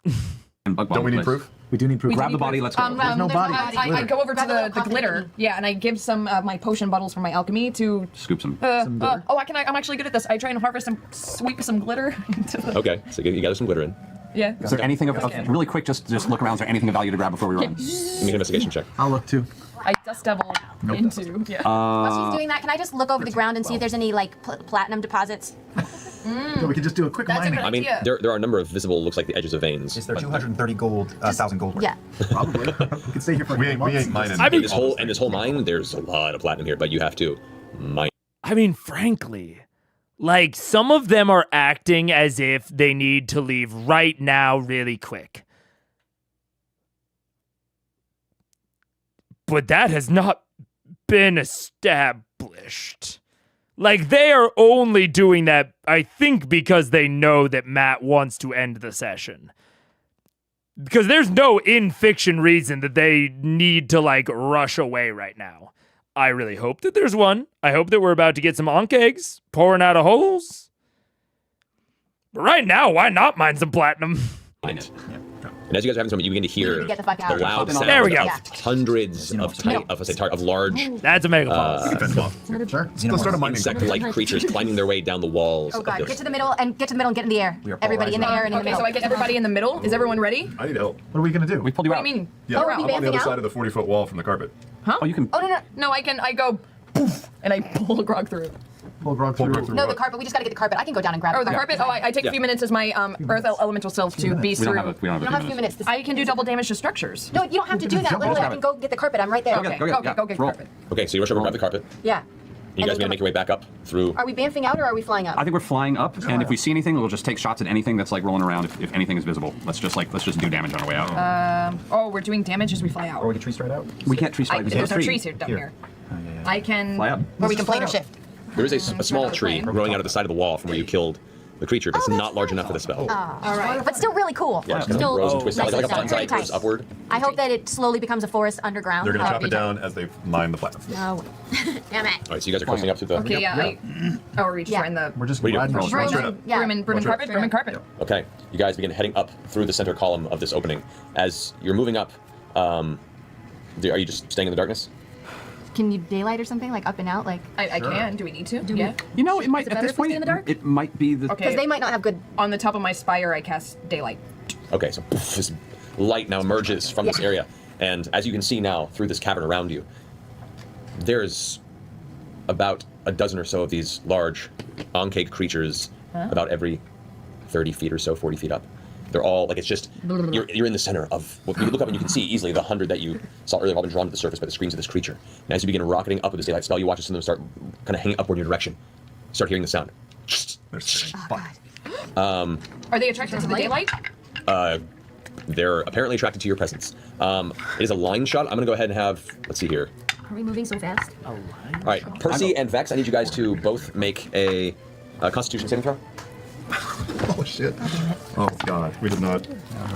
I can fix this. It's fine. Can you? Pretty sure you said that last time. Yeah. 20. Oh, you turned into ship already? Sorry, Constitution dexterity, my apologies. Dexterity saving yes. throw? Oh, that is so much better. Should I reroll? Yeah, I'll reroll. Should you reroll? No. Yeah, reroll again, it's fine. What? You'll be fine, you'll be fine. All right, 27. 27? 18. Yeah, you both make it. So you both suffer 8 points of acid damage. Fine. Okay, can I take a... I want to start taking shots at any, like, as high up as I can see. I want to start taking shots at these things. Okay. Yeah, I'll do the same thing. And I will leave it There are over 100. So and they take more than a few shots to go. We'll say that you start picking them off a few as you go, but you watch them falling past you, but there's just such a mass number of them. As you guys get up another 30, 40 or so feet, again, from 3 different ones. All right, I need Tyrion, Percival, and Vex again to make dexterity saving throws. Natural 20. Nice. I'll live with that. 17. Okay. 23. Okay, I'm also gonna 6 points of point acid damage to the 3 of you. Halved to 3 for me. You make your way up even further, about halfway up this tunnel at this point, and now you're getting to the heavy cluster of these creatures. So, Burning a heal. at this point, Yeah, I've got an auto though. yeah, at this point, a large cluster begin to spray all across. I need all of you guys to make 2 dexterity saving throws. 2. 21 up. I'm at 87 points of heal. Anybody get lower than a 13? Nope. I did. I did. For one no. second. For one. Lower than a 13? Yeah. No. Okay, so that would be all of you except for Pike and Grog take a total of 14 points of acid damage. Both of you guys for the purposes of this, we'll say take 21 points of acid damage. You okay there, Pikey Pants? Yeah, I'm fine. I'm okay. As you're still shooting and you hear the gunfire going off, you're finding the arrows. More and more of these onkegs are falling and crumbling off. You're like, as they streak past you, plummeting into the darkness below. Even more start throwing strings out there. However, the numbers are starting to thin because you've gone past the thick part of it. So, Vax, Pike, and Vax again, Pike again, and Grog. 3 of you guys roll dexterity saving throws, please. Yeah. I'm mixed on this. This is... In the fiction, this is exactly the sort of thing I was looking for. You know, dodging between the onk eggs, they're kind of swarming, whatever. In the in like the mechanical reality or like the game of it all, these,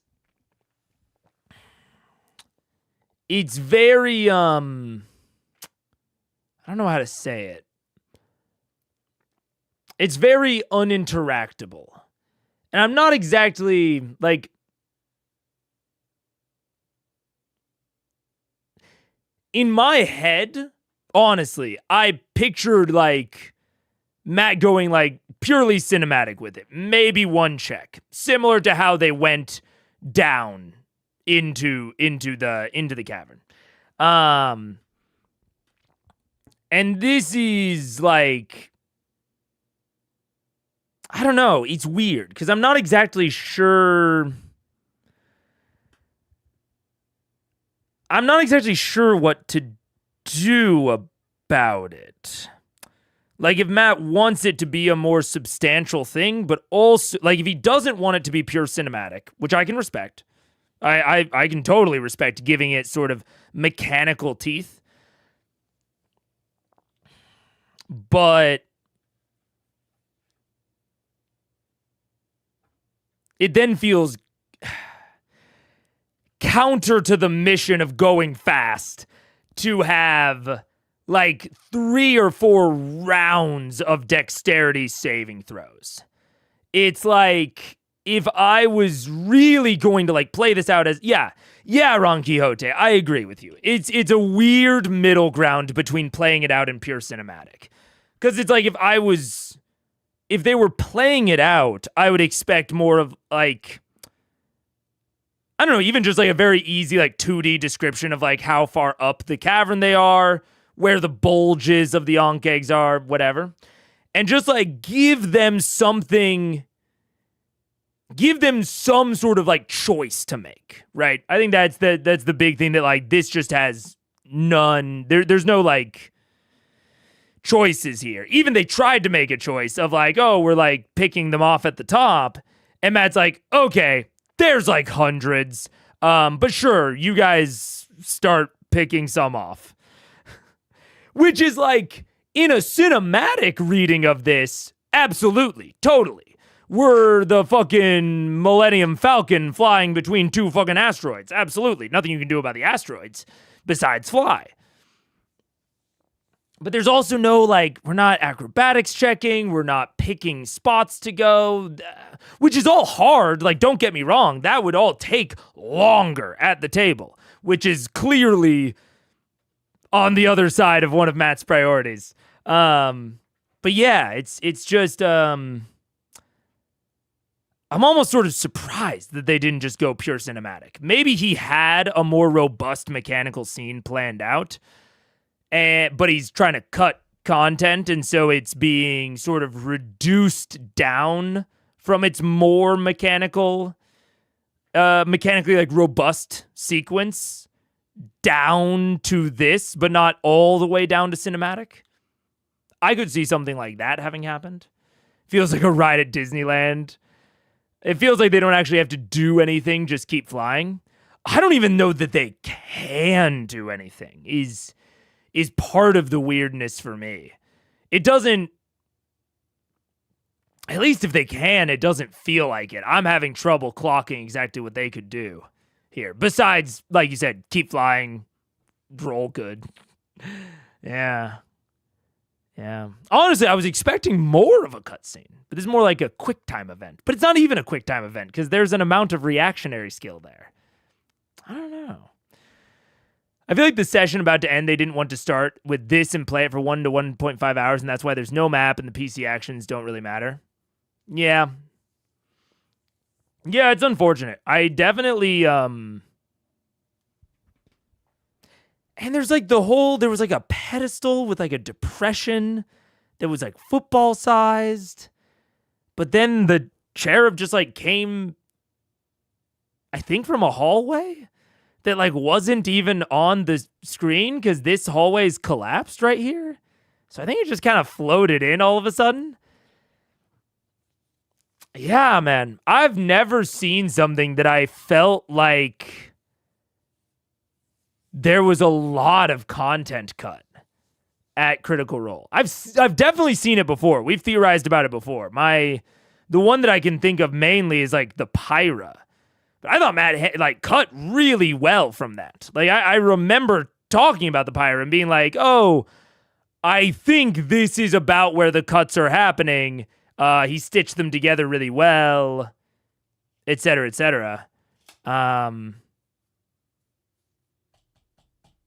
Maybe it's just not. Yeah, maybe it just didn't. It was just a miss. Could be. Yeah. Huh. Speaking of the session about to end. Keep going. 12. 19. 18. 12. All right, 6 points of acid damage. 6 points of acid damage. 12 points of acid damage.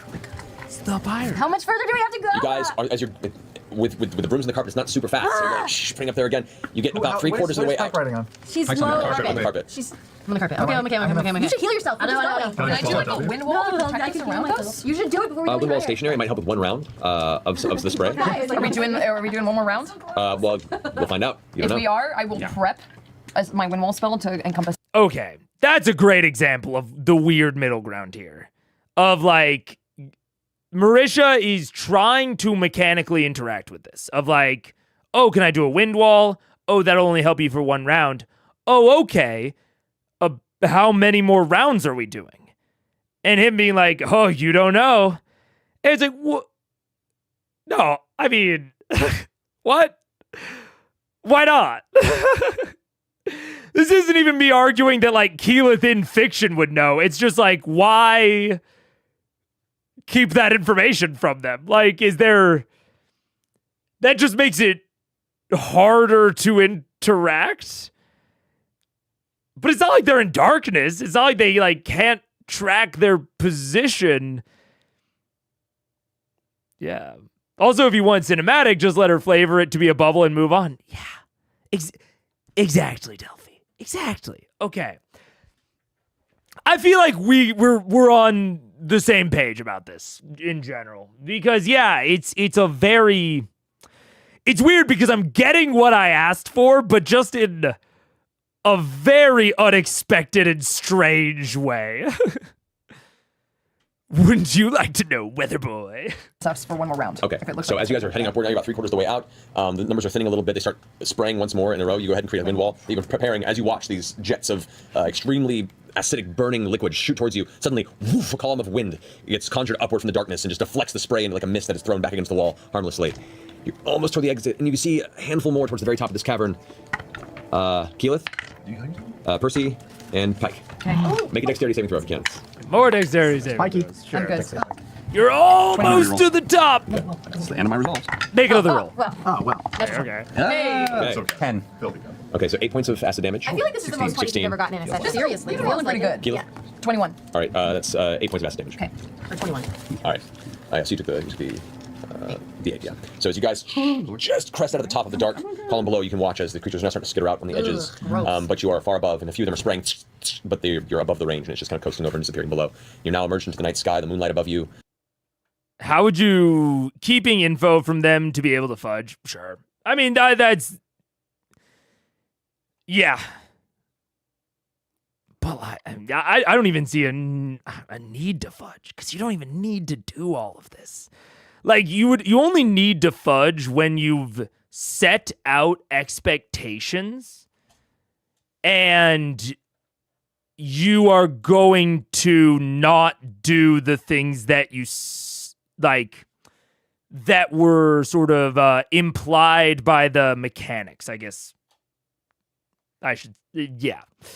So, but it's like they don't know how many rounds are left, and it also doesn't seem to matter how many rounds are left. Like, Matt, it's not even like fudging at that point. Matt is like just determining how to do this ad hoc. He's not measuring their speed. He's not like they went out of this faster than they could have if we were going to take the dimensions seriously. That should have been 10 rounds. So we're certainly not doing that. So like we're already in this like half cinematic. It's like at that point, why even? I don't know. It's very strange. And how would I do this better? I'd go one direction or the other. Make this pure cinematic. Allow them to have, flavor stuff as they come out. Maybe one roll. 2 rolls max. And I mean like 2 rolls for the entire table. I don't mean individually. But I'm thinking like 1 roll maybe, and just have it be like pretty purely cinematic so we can really dive into the flavor, but still keep it very, very fast. Sort of like they did with the travel sequences, like the wind walk to get here, right? There's just no reason to be detailed about it. Or on the other side, if we're really talking about like what I would do, this entire thing is bigger. I'm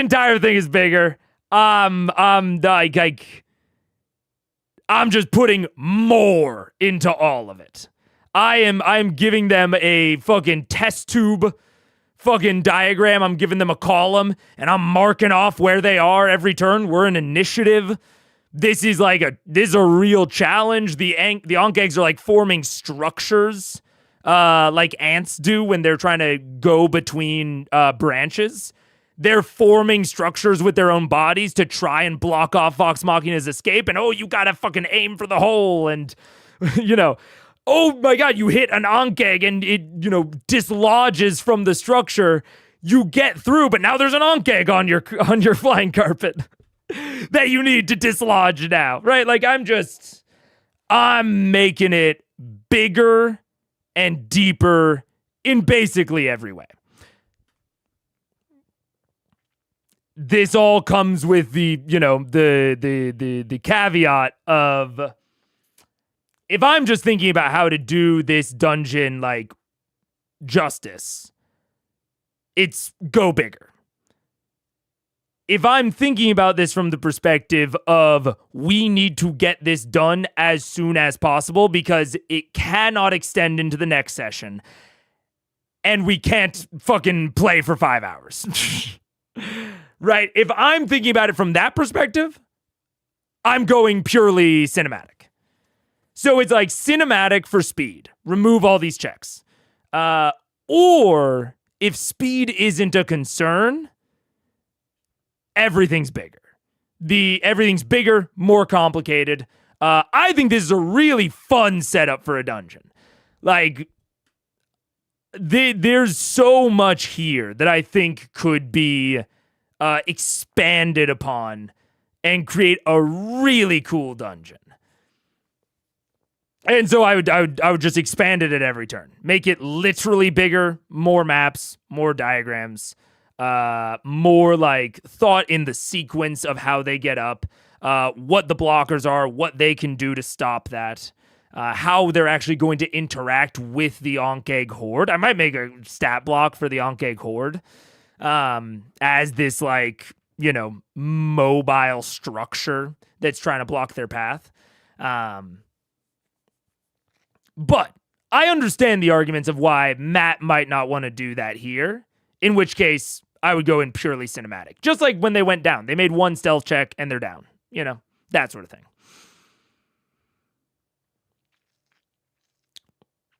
Talk with the players during intermission to agree to start the second half with them already arrived at the mines. Yeah, I mean, if we're really that worried about the speed here, I think that's totally viable. Not for an actual play, certainly. But But if I go to my players during the break and I say, hey guys, I'm really concerned that we won't have enough time for the rest of what we're looking at. Can we just like fast travel skip to the entrance of the mine? I think that's totally viable.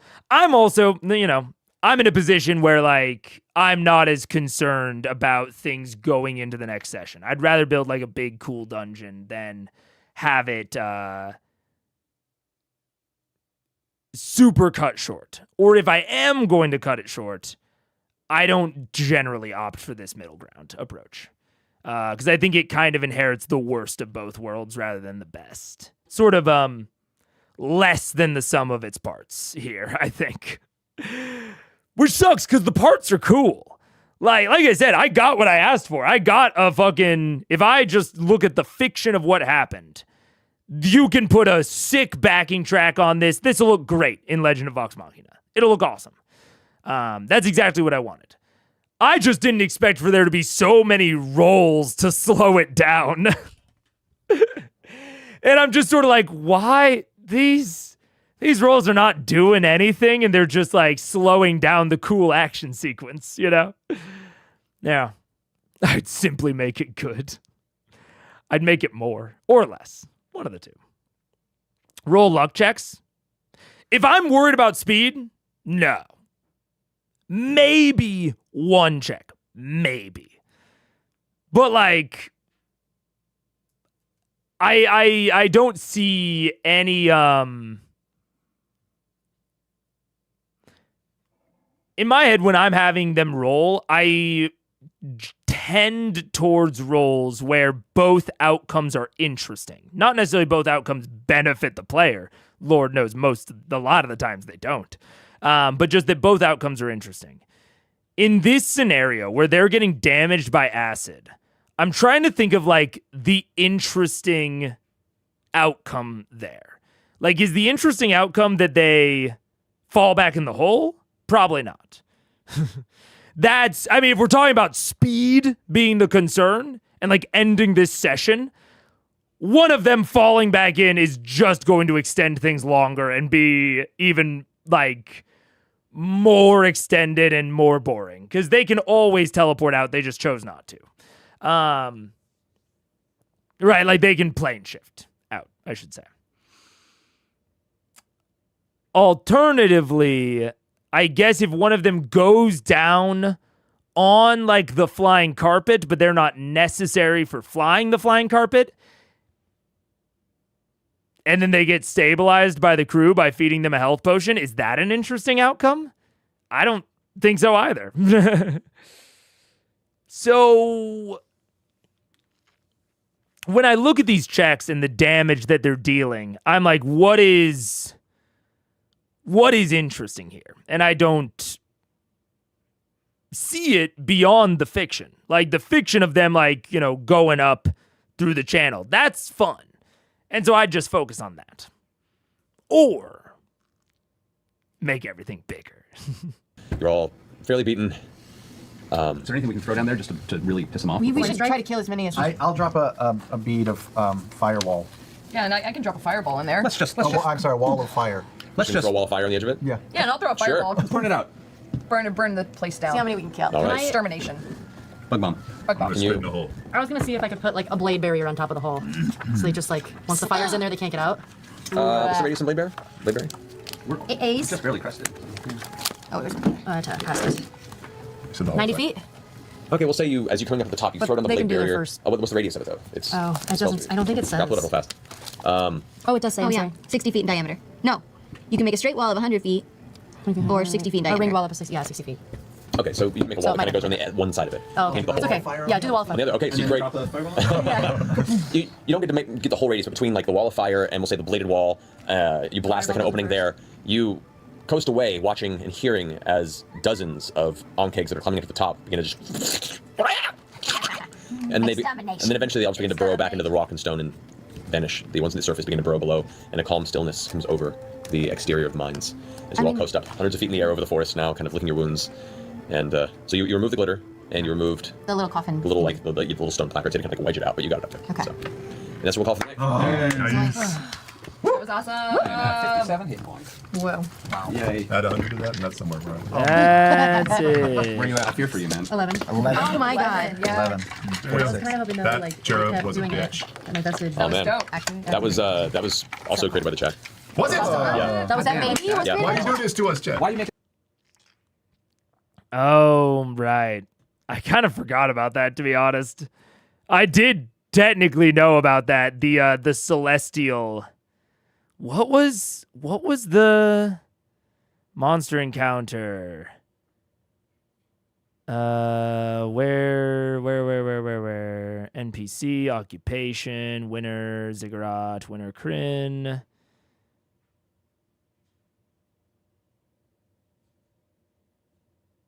Oh no, where did I go? This is all just me theorizing. Fuck. Where were my answers? I remember seeing this and I remember being excited for this. No, that's all down. Winner, the drow, NPC creation polls.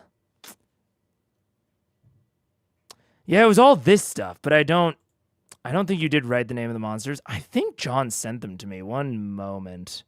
Let me just scroll back in me and John's chat really quick. Oh, yes. Okay, I do have them. So, monster encounter, it was a tiny celestial. Its ability score, focus, charisma. Fighting focus, environment. Yeah. And then it was Symphior. I do remember this now. Man, that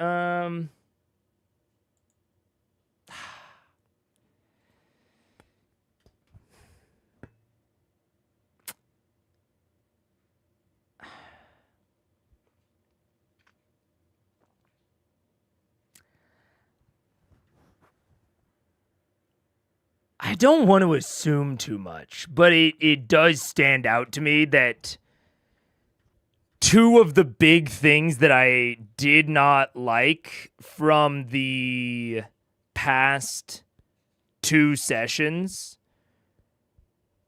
were things that chat created that Matt was trying to shove in.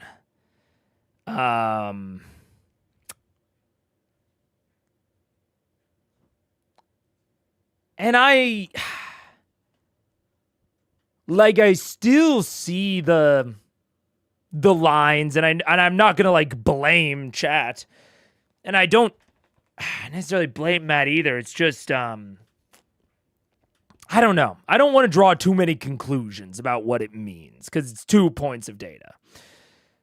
But yeah, I certainly didn't love the Kryn. I certainly didn't love Kryn. I didn't love Symphior, especially in terms of like what they could have been.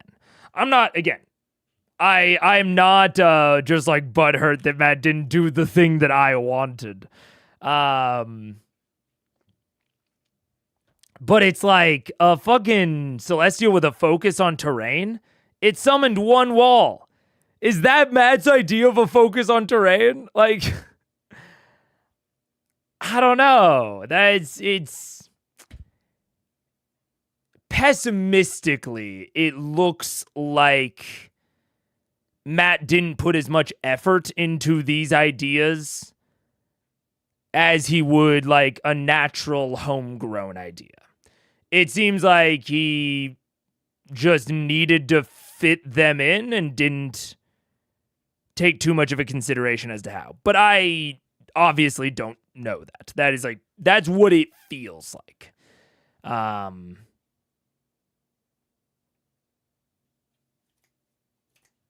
Because everything that about this session that I was into was everything outside of Kryn and Symphior. Like if we just took out the two chat made things and replaced it with like an Ankh Queen and a message, like a letter, I think I would have liked this substantially more. And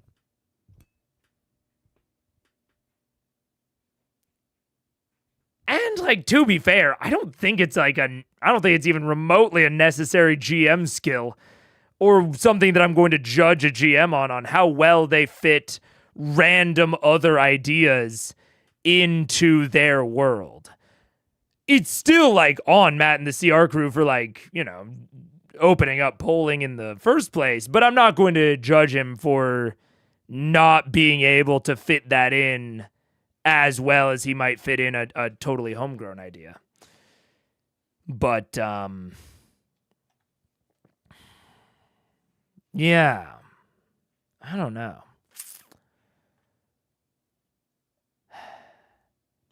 One thing I realized earlier is that this arc has been rushed and also includes both chat creates. Almost like Matt had to probably a GNS request. Yeah, and I don't want to. I want to. Sorry, to be clear, I want to speculate harder, but I don't think I should.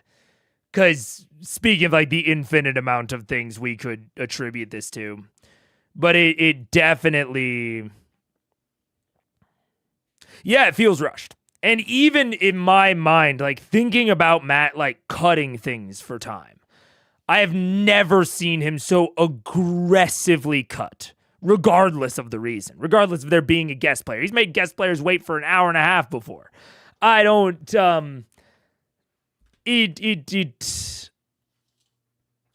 don't think he's normally as willing to rush through things and to cut things. And so it definitely seems like there was maybe less of an attachment to these things. There was less of a real desire to like see them through and see them be the best that they can be, which I can understand. I can totally understand. But it was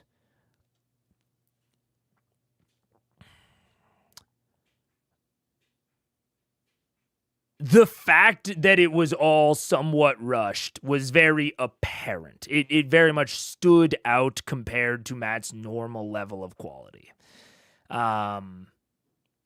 Regardless of why that was. Maybe he just had a bad week and didn't have a lot of time to prep. There's a million explanations that I can come up with, but it was...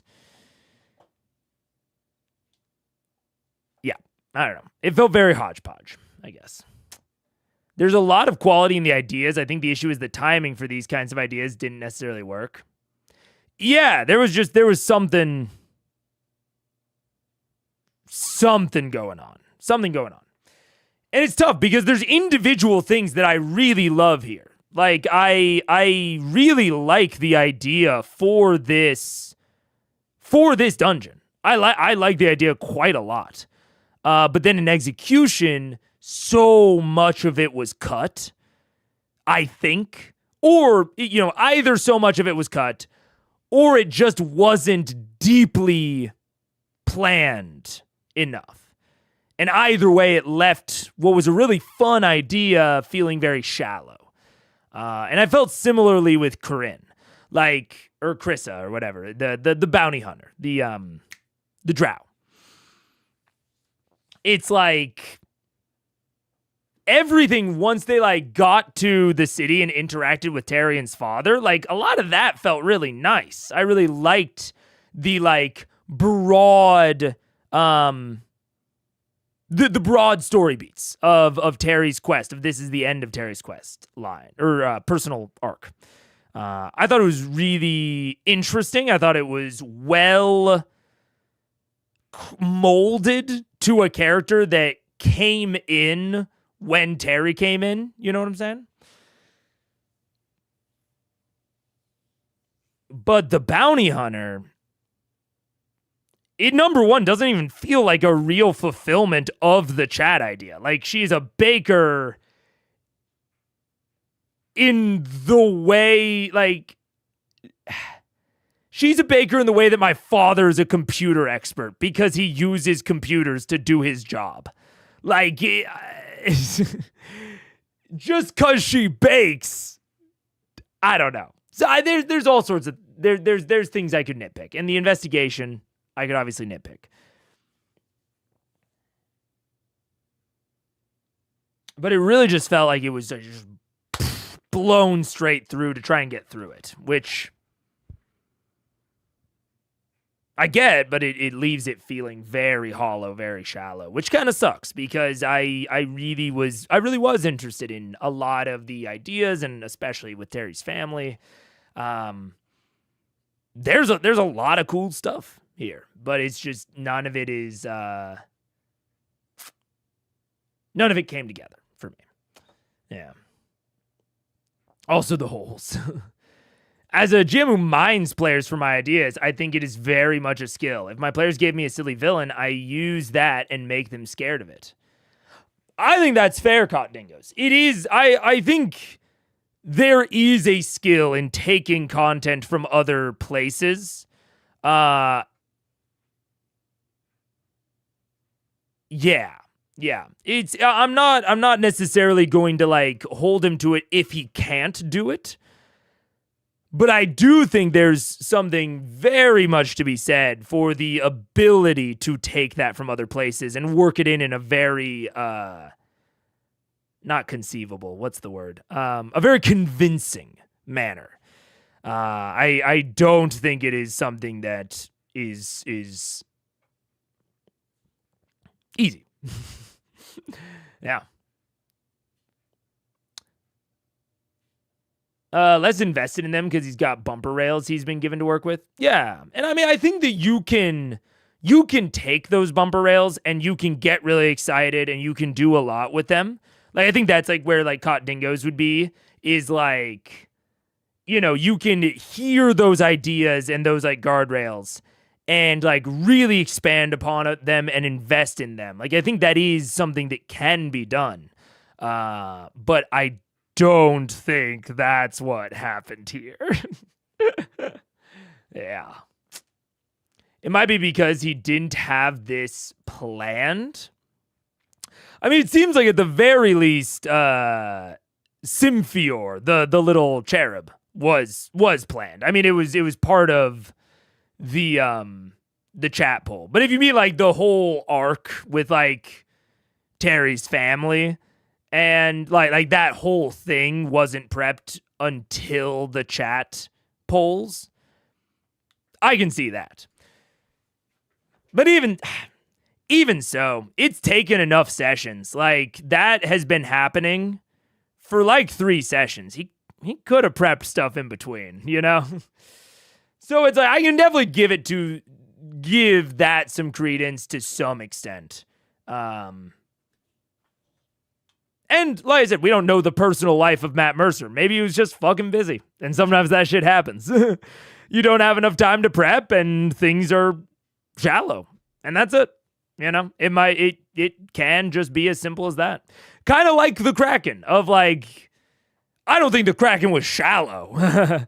But it's like, you know, sometimes you try something and, you know, it's just, it's design. You know, the plan does not meet execution, and it's not as fun as you envisioned it, and you move on. This is the session that has given me the feeling of the Kraken most since watching the Kraken. In terms of like just how much I feel like I did not connect with it. Yeah. Since you see, usually I'm not afraid of spiders, but if you had seen it, you would be sleeping on the floor too. Damn. Where's the end of the cooldown? Couple, like 1 or 2 minutes left. Yeah. I always wonder how different Matt is as a DM in the streaming. Like, is he less flexible to adapt due to the fact that he's telling a pre-made story? I mean, I have to imagine. Obviously, none of us know. The players know. I have to imagine that he is less flexible in terms of prep. Like, if I don't have my shit together one week and I just don't have a dungeon prepped out to the extent that I would like it to be, I can just cancel session. Like, you can just cancel a session. You can skip it. It's fine.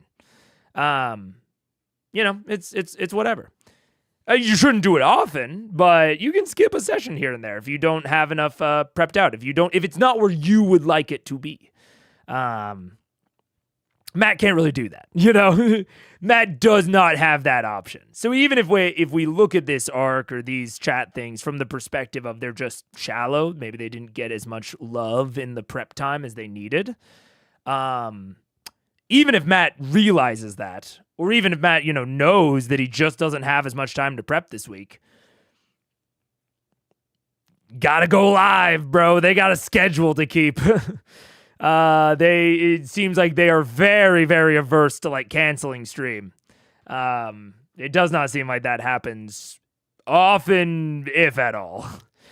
So that's the one that stands out to me the most. I think there's also, obviously, there's the eyes of the internet and the feedback that the feedback or yelling that they get on Twitter. I think almost certainly shapes it, but yeah. As an audience member, the Baker twist was something that worked well, even if there were issues execution-wise.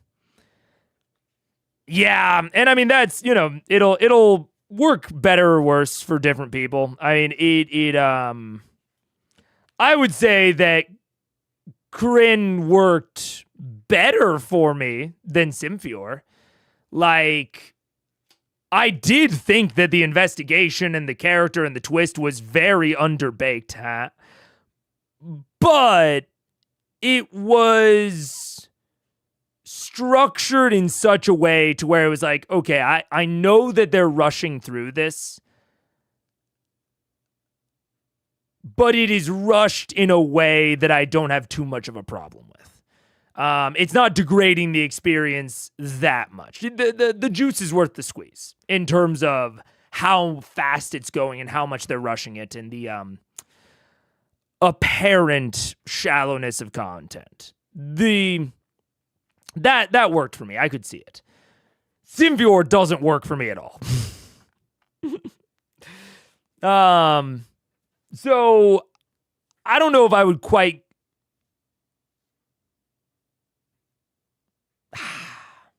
Kryn, to me, it depends. It depends on if part of the goal is to do it fast, then I think it worked fine for me.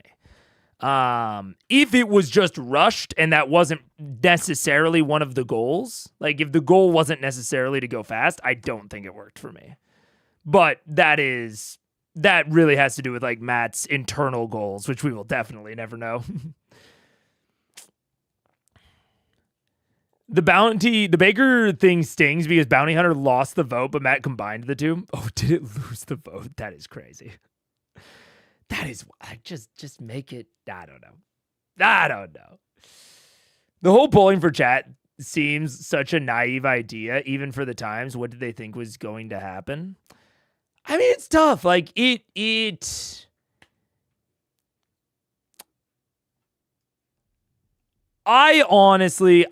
be, despite how not generous I was to the whole Symphior dungeon, despite how critical I was there, I can be sympathetic to, as, a DM in Matt's position, thinking that you can get ideas from chat and figure out a way to work it in.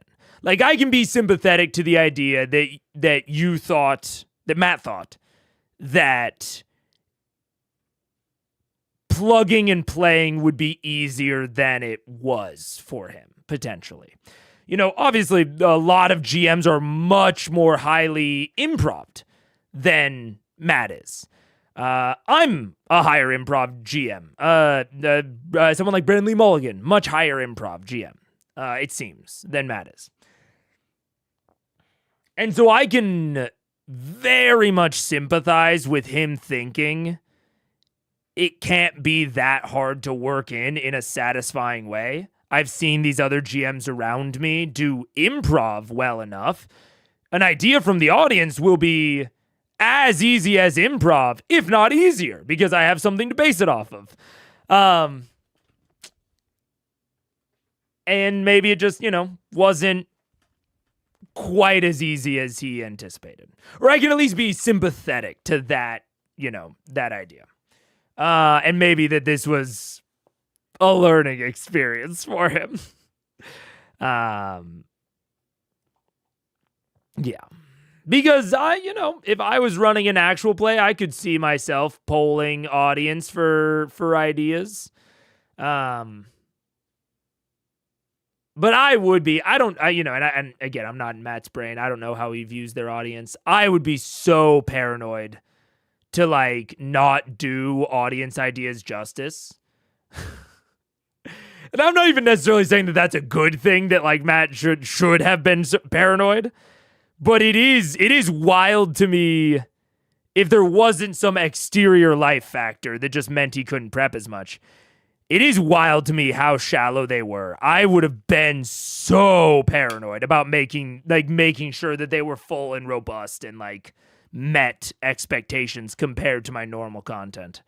But for some reason, Matt did not see it that way. I guess. It's all about how you execute it. It's all about how you execute it. Yeah. Fiend back. It's better to get, it's the better version of audience engagement than the way they'd done it early into Critical Role. Well, I'll agree there. Yeah. It's better than the Vasselheim, Slayer's Take arc. I'll certainly agree with that. What was the Symphior dungeon again? What arc? What did they do? Symphior was the cherub. Symphior was the cherub right now in this. This was the dungeon for the chat idea.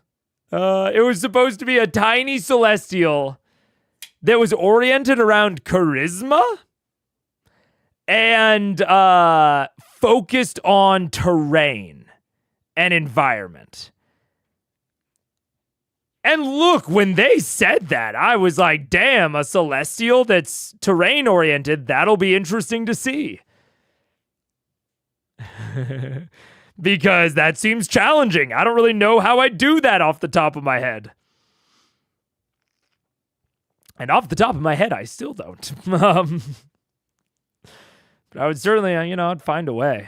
Yeah. I wish on Exit from the Mines, the PCs had to escape getting pulled into a tunnel by the Ankh-eggs, but maybe it was planned, but was scrapped due to time restraints. Yeah, because, something like that is interesting and fun, but it's going to expand the time. That's the sort of thing that I'm referring to when I talk about, what are the two ways I would go with it? I would make it, either more cinematic or more robust. This is definitely in the direction of making it more robust, adding more stuff, adding more sequences, more obstacles, things that they have to do, and ways for them to interact with the Ankh-eggs. But if you're really concerned about time constraints, yeah, that shit's gonna take some time. It is not something that you can do just snap of your fingers, lickety split. At least it risks additional time. There is always the possibility that you do that sort of thing and they escape the grapple and they continue on upwards and it's just fine in terms of time and speed. But it runs the risk of taking a bunch of extra time if they don't escape the grapple and get pulled too far into the tunnels. That risks really spending some extra time. In a way that they just did not ostensibly have time for. So let's finish it here. Let's see what's up. Let's kill a baby. That was great. That was really They didn't make you kill a baby. It's a tiny celestial. Like being a Cupid doll. The prospect of doing it in attacks via the terrain as opposed to. Was he an evil Right, baby? yeah. Was it? Yeah, it was evil. Or could we have saved It it? was the actual title for it is Symphior the Wither. I don't know if it was. I don't know if I would say it was, doing attacks via the terrain. It's. I accidentally clicked on Steam instead of Discord. It's so it's tough, man.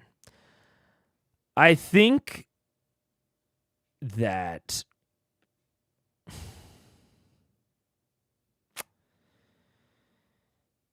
this is something I don't quite know how to parse, because I think I am not alone, but I am not typical in my focus on like environment and battle arenas. I think plenty of GMs are focused on it, but I think I am a little bit obsessed in a way. And I think Matt just really leans into like whatever makes intuitive sense to him in terms of the environment and the terrain and the battle arena. And sometimes that intuitive sense results in a very cool battle arena. And other times it results in a blank room, because the blank room is what makes most intuitive sense for the scene. It doesn't make sense for this environment to be interesting off of what Matt has already imagined. And I won't go on a full rant about, like, you know, the power of the DM and the control over the world and how you can always change those things. But I hearing that this enemy was, like, knowing that the enemy was voted to have a focus on environment, and the way that Matt, like, internalized that into his brain is attacks via the environment. It I don't quite know what to say about it, because it's like, it's sad and it's frustrating, but I know that Matt is not alone. Like, I know that that is not like a unique thought process amongst Matt. I am more outside of the median in finding that sort of thought process frustrating and sad. I'm more outside of the median than Matt is on that. I know that, but I cannot help just being like, it doesn't have to be the attacks. It doesn't have to be the attacks. Like, there's so many things that you can do with environmental setups that are not just about doing damage. And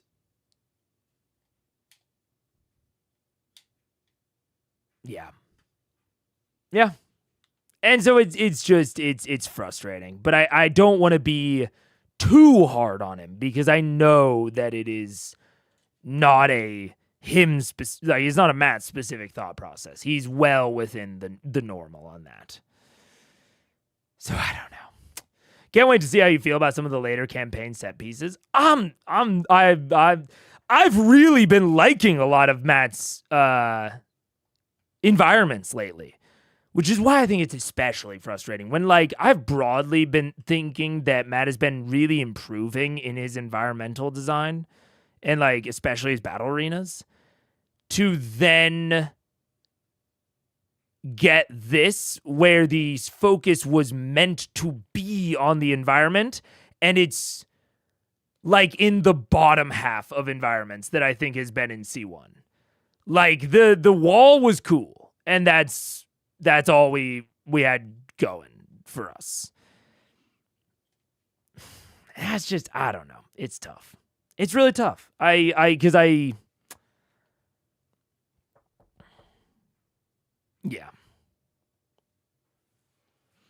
don't know. It's crazy to see those early mistakes of CR. At this point, 4 campaigns in, CR is such a massive thing that recontextualizes the amount of experimentation and risk it took. Absolutely. I mean, you know, even C4, I know that is being GM'd by Brennan, but I doubt that the, like, production and the, like, effort is that far off from what's going on in C3. And so I can, and what I saw in Age of Umbra, like, I saw the effort put into environments in Age of Umbra, and, like, I wasn't blown away impressed, but even, like, at a basic level, like, I think about the corrupted guy at the top of the monastery, for anyone who watched Age of Umbra. Basically, like, the first real umbralized villain that they fought that was up in the monastery. And that battle arena was basically an empty room with like one obstacle kind of right in the middle to theoretically provide cover. But it had a giant like open face to a cliff that the players utilized. And like it's not complicated. Like it can be very simple and straightforward, but it's even like that as a baseline compared to this. Like that is so much better to me. So I feel fully confident that they have substantially evolved in a positive way over the years. And like you said, experimentation and risk. Like doing the chat thing is an experiment and a risk. Doing this, these really rushed, more shorter sessions, really trying to get through this shit quick, is an experiment. Like for all else I'll say about it, it's definitely experimental and it's them testing shit. And I think maybe I am coming in with a bit of surprise and a bit of disappointment because broadly, I've liked every other experiment that Matt has tried. Even ones that I don't think I would say succeeded, I have broadly liked and enjoyed, or I've at least like, when you add on top the fact that it's an experiment, then it pushes me into liking it. I think it was good enough for an experiment. Whereas this was just like, man, in my mind, this experiment just failed. And that's gonna happen with experimentation. But I don't know. It's tough to talk about because I don't want to be too negative on experimentation. But I also can't say a lot positive about it. So, the way you find it sad is the way I find improv GMs being EU prep sad. I find prep fun, and it's sad that others do not enjoy it how I do. I get that. I definitely get that. Yeah. No, I have nothing complicated to say. I'm on board. I get you. Yeah. It's like finding early scripts of a movie you like. Yeah. What's the schedule of cries the next couple weeks before Christmas? Good question. I don't know. I've thought about it, and then I stopped thinking about it. Because I'm a little avoidant, and the holidays stress me out. So I thought about it just enough to make travel plans, and then I'm gonna show up and let my family whisk me away.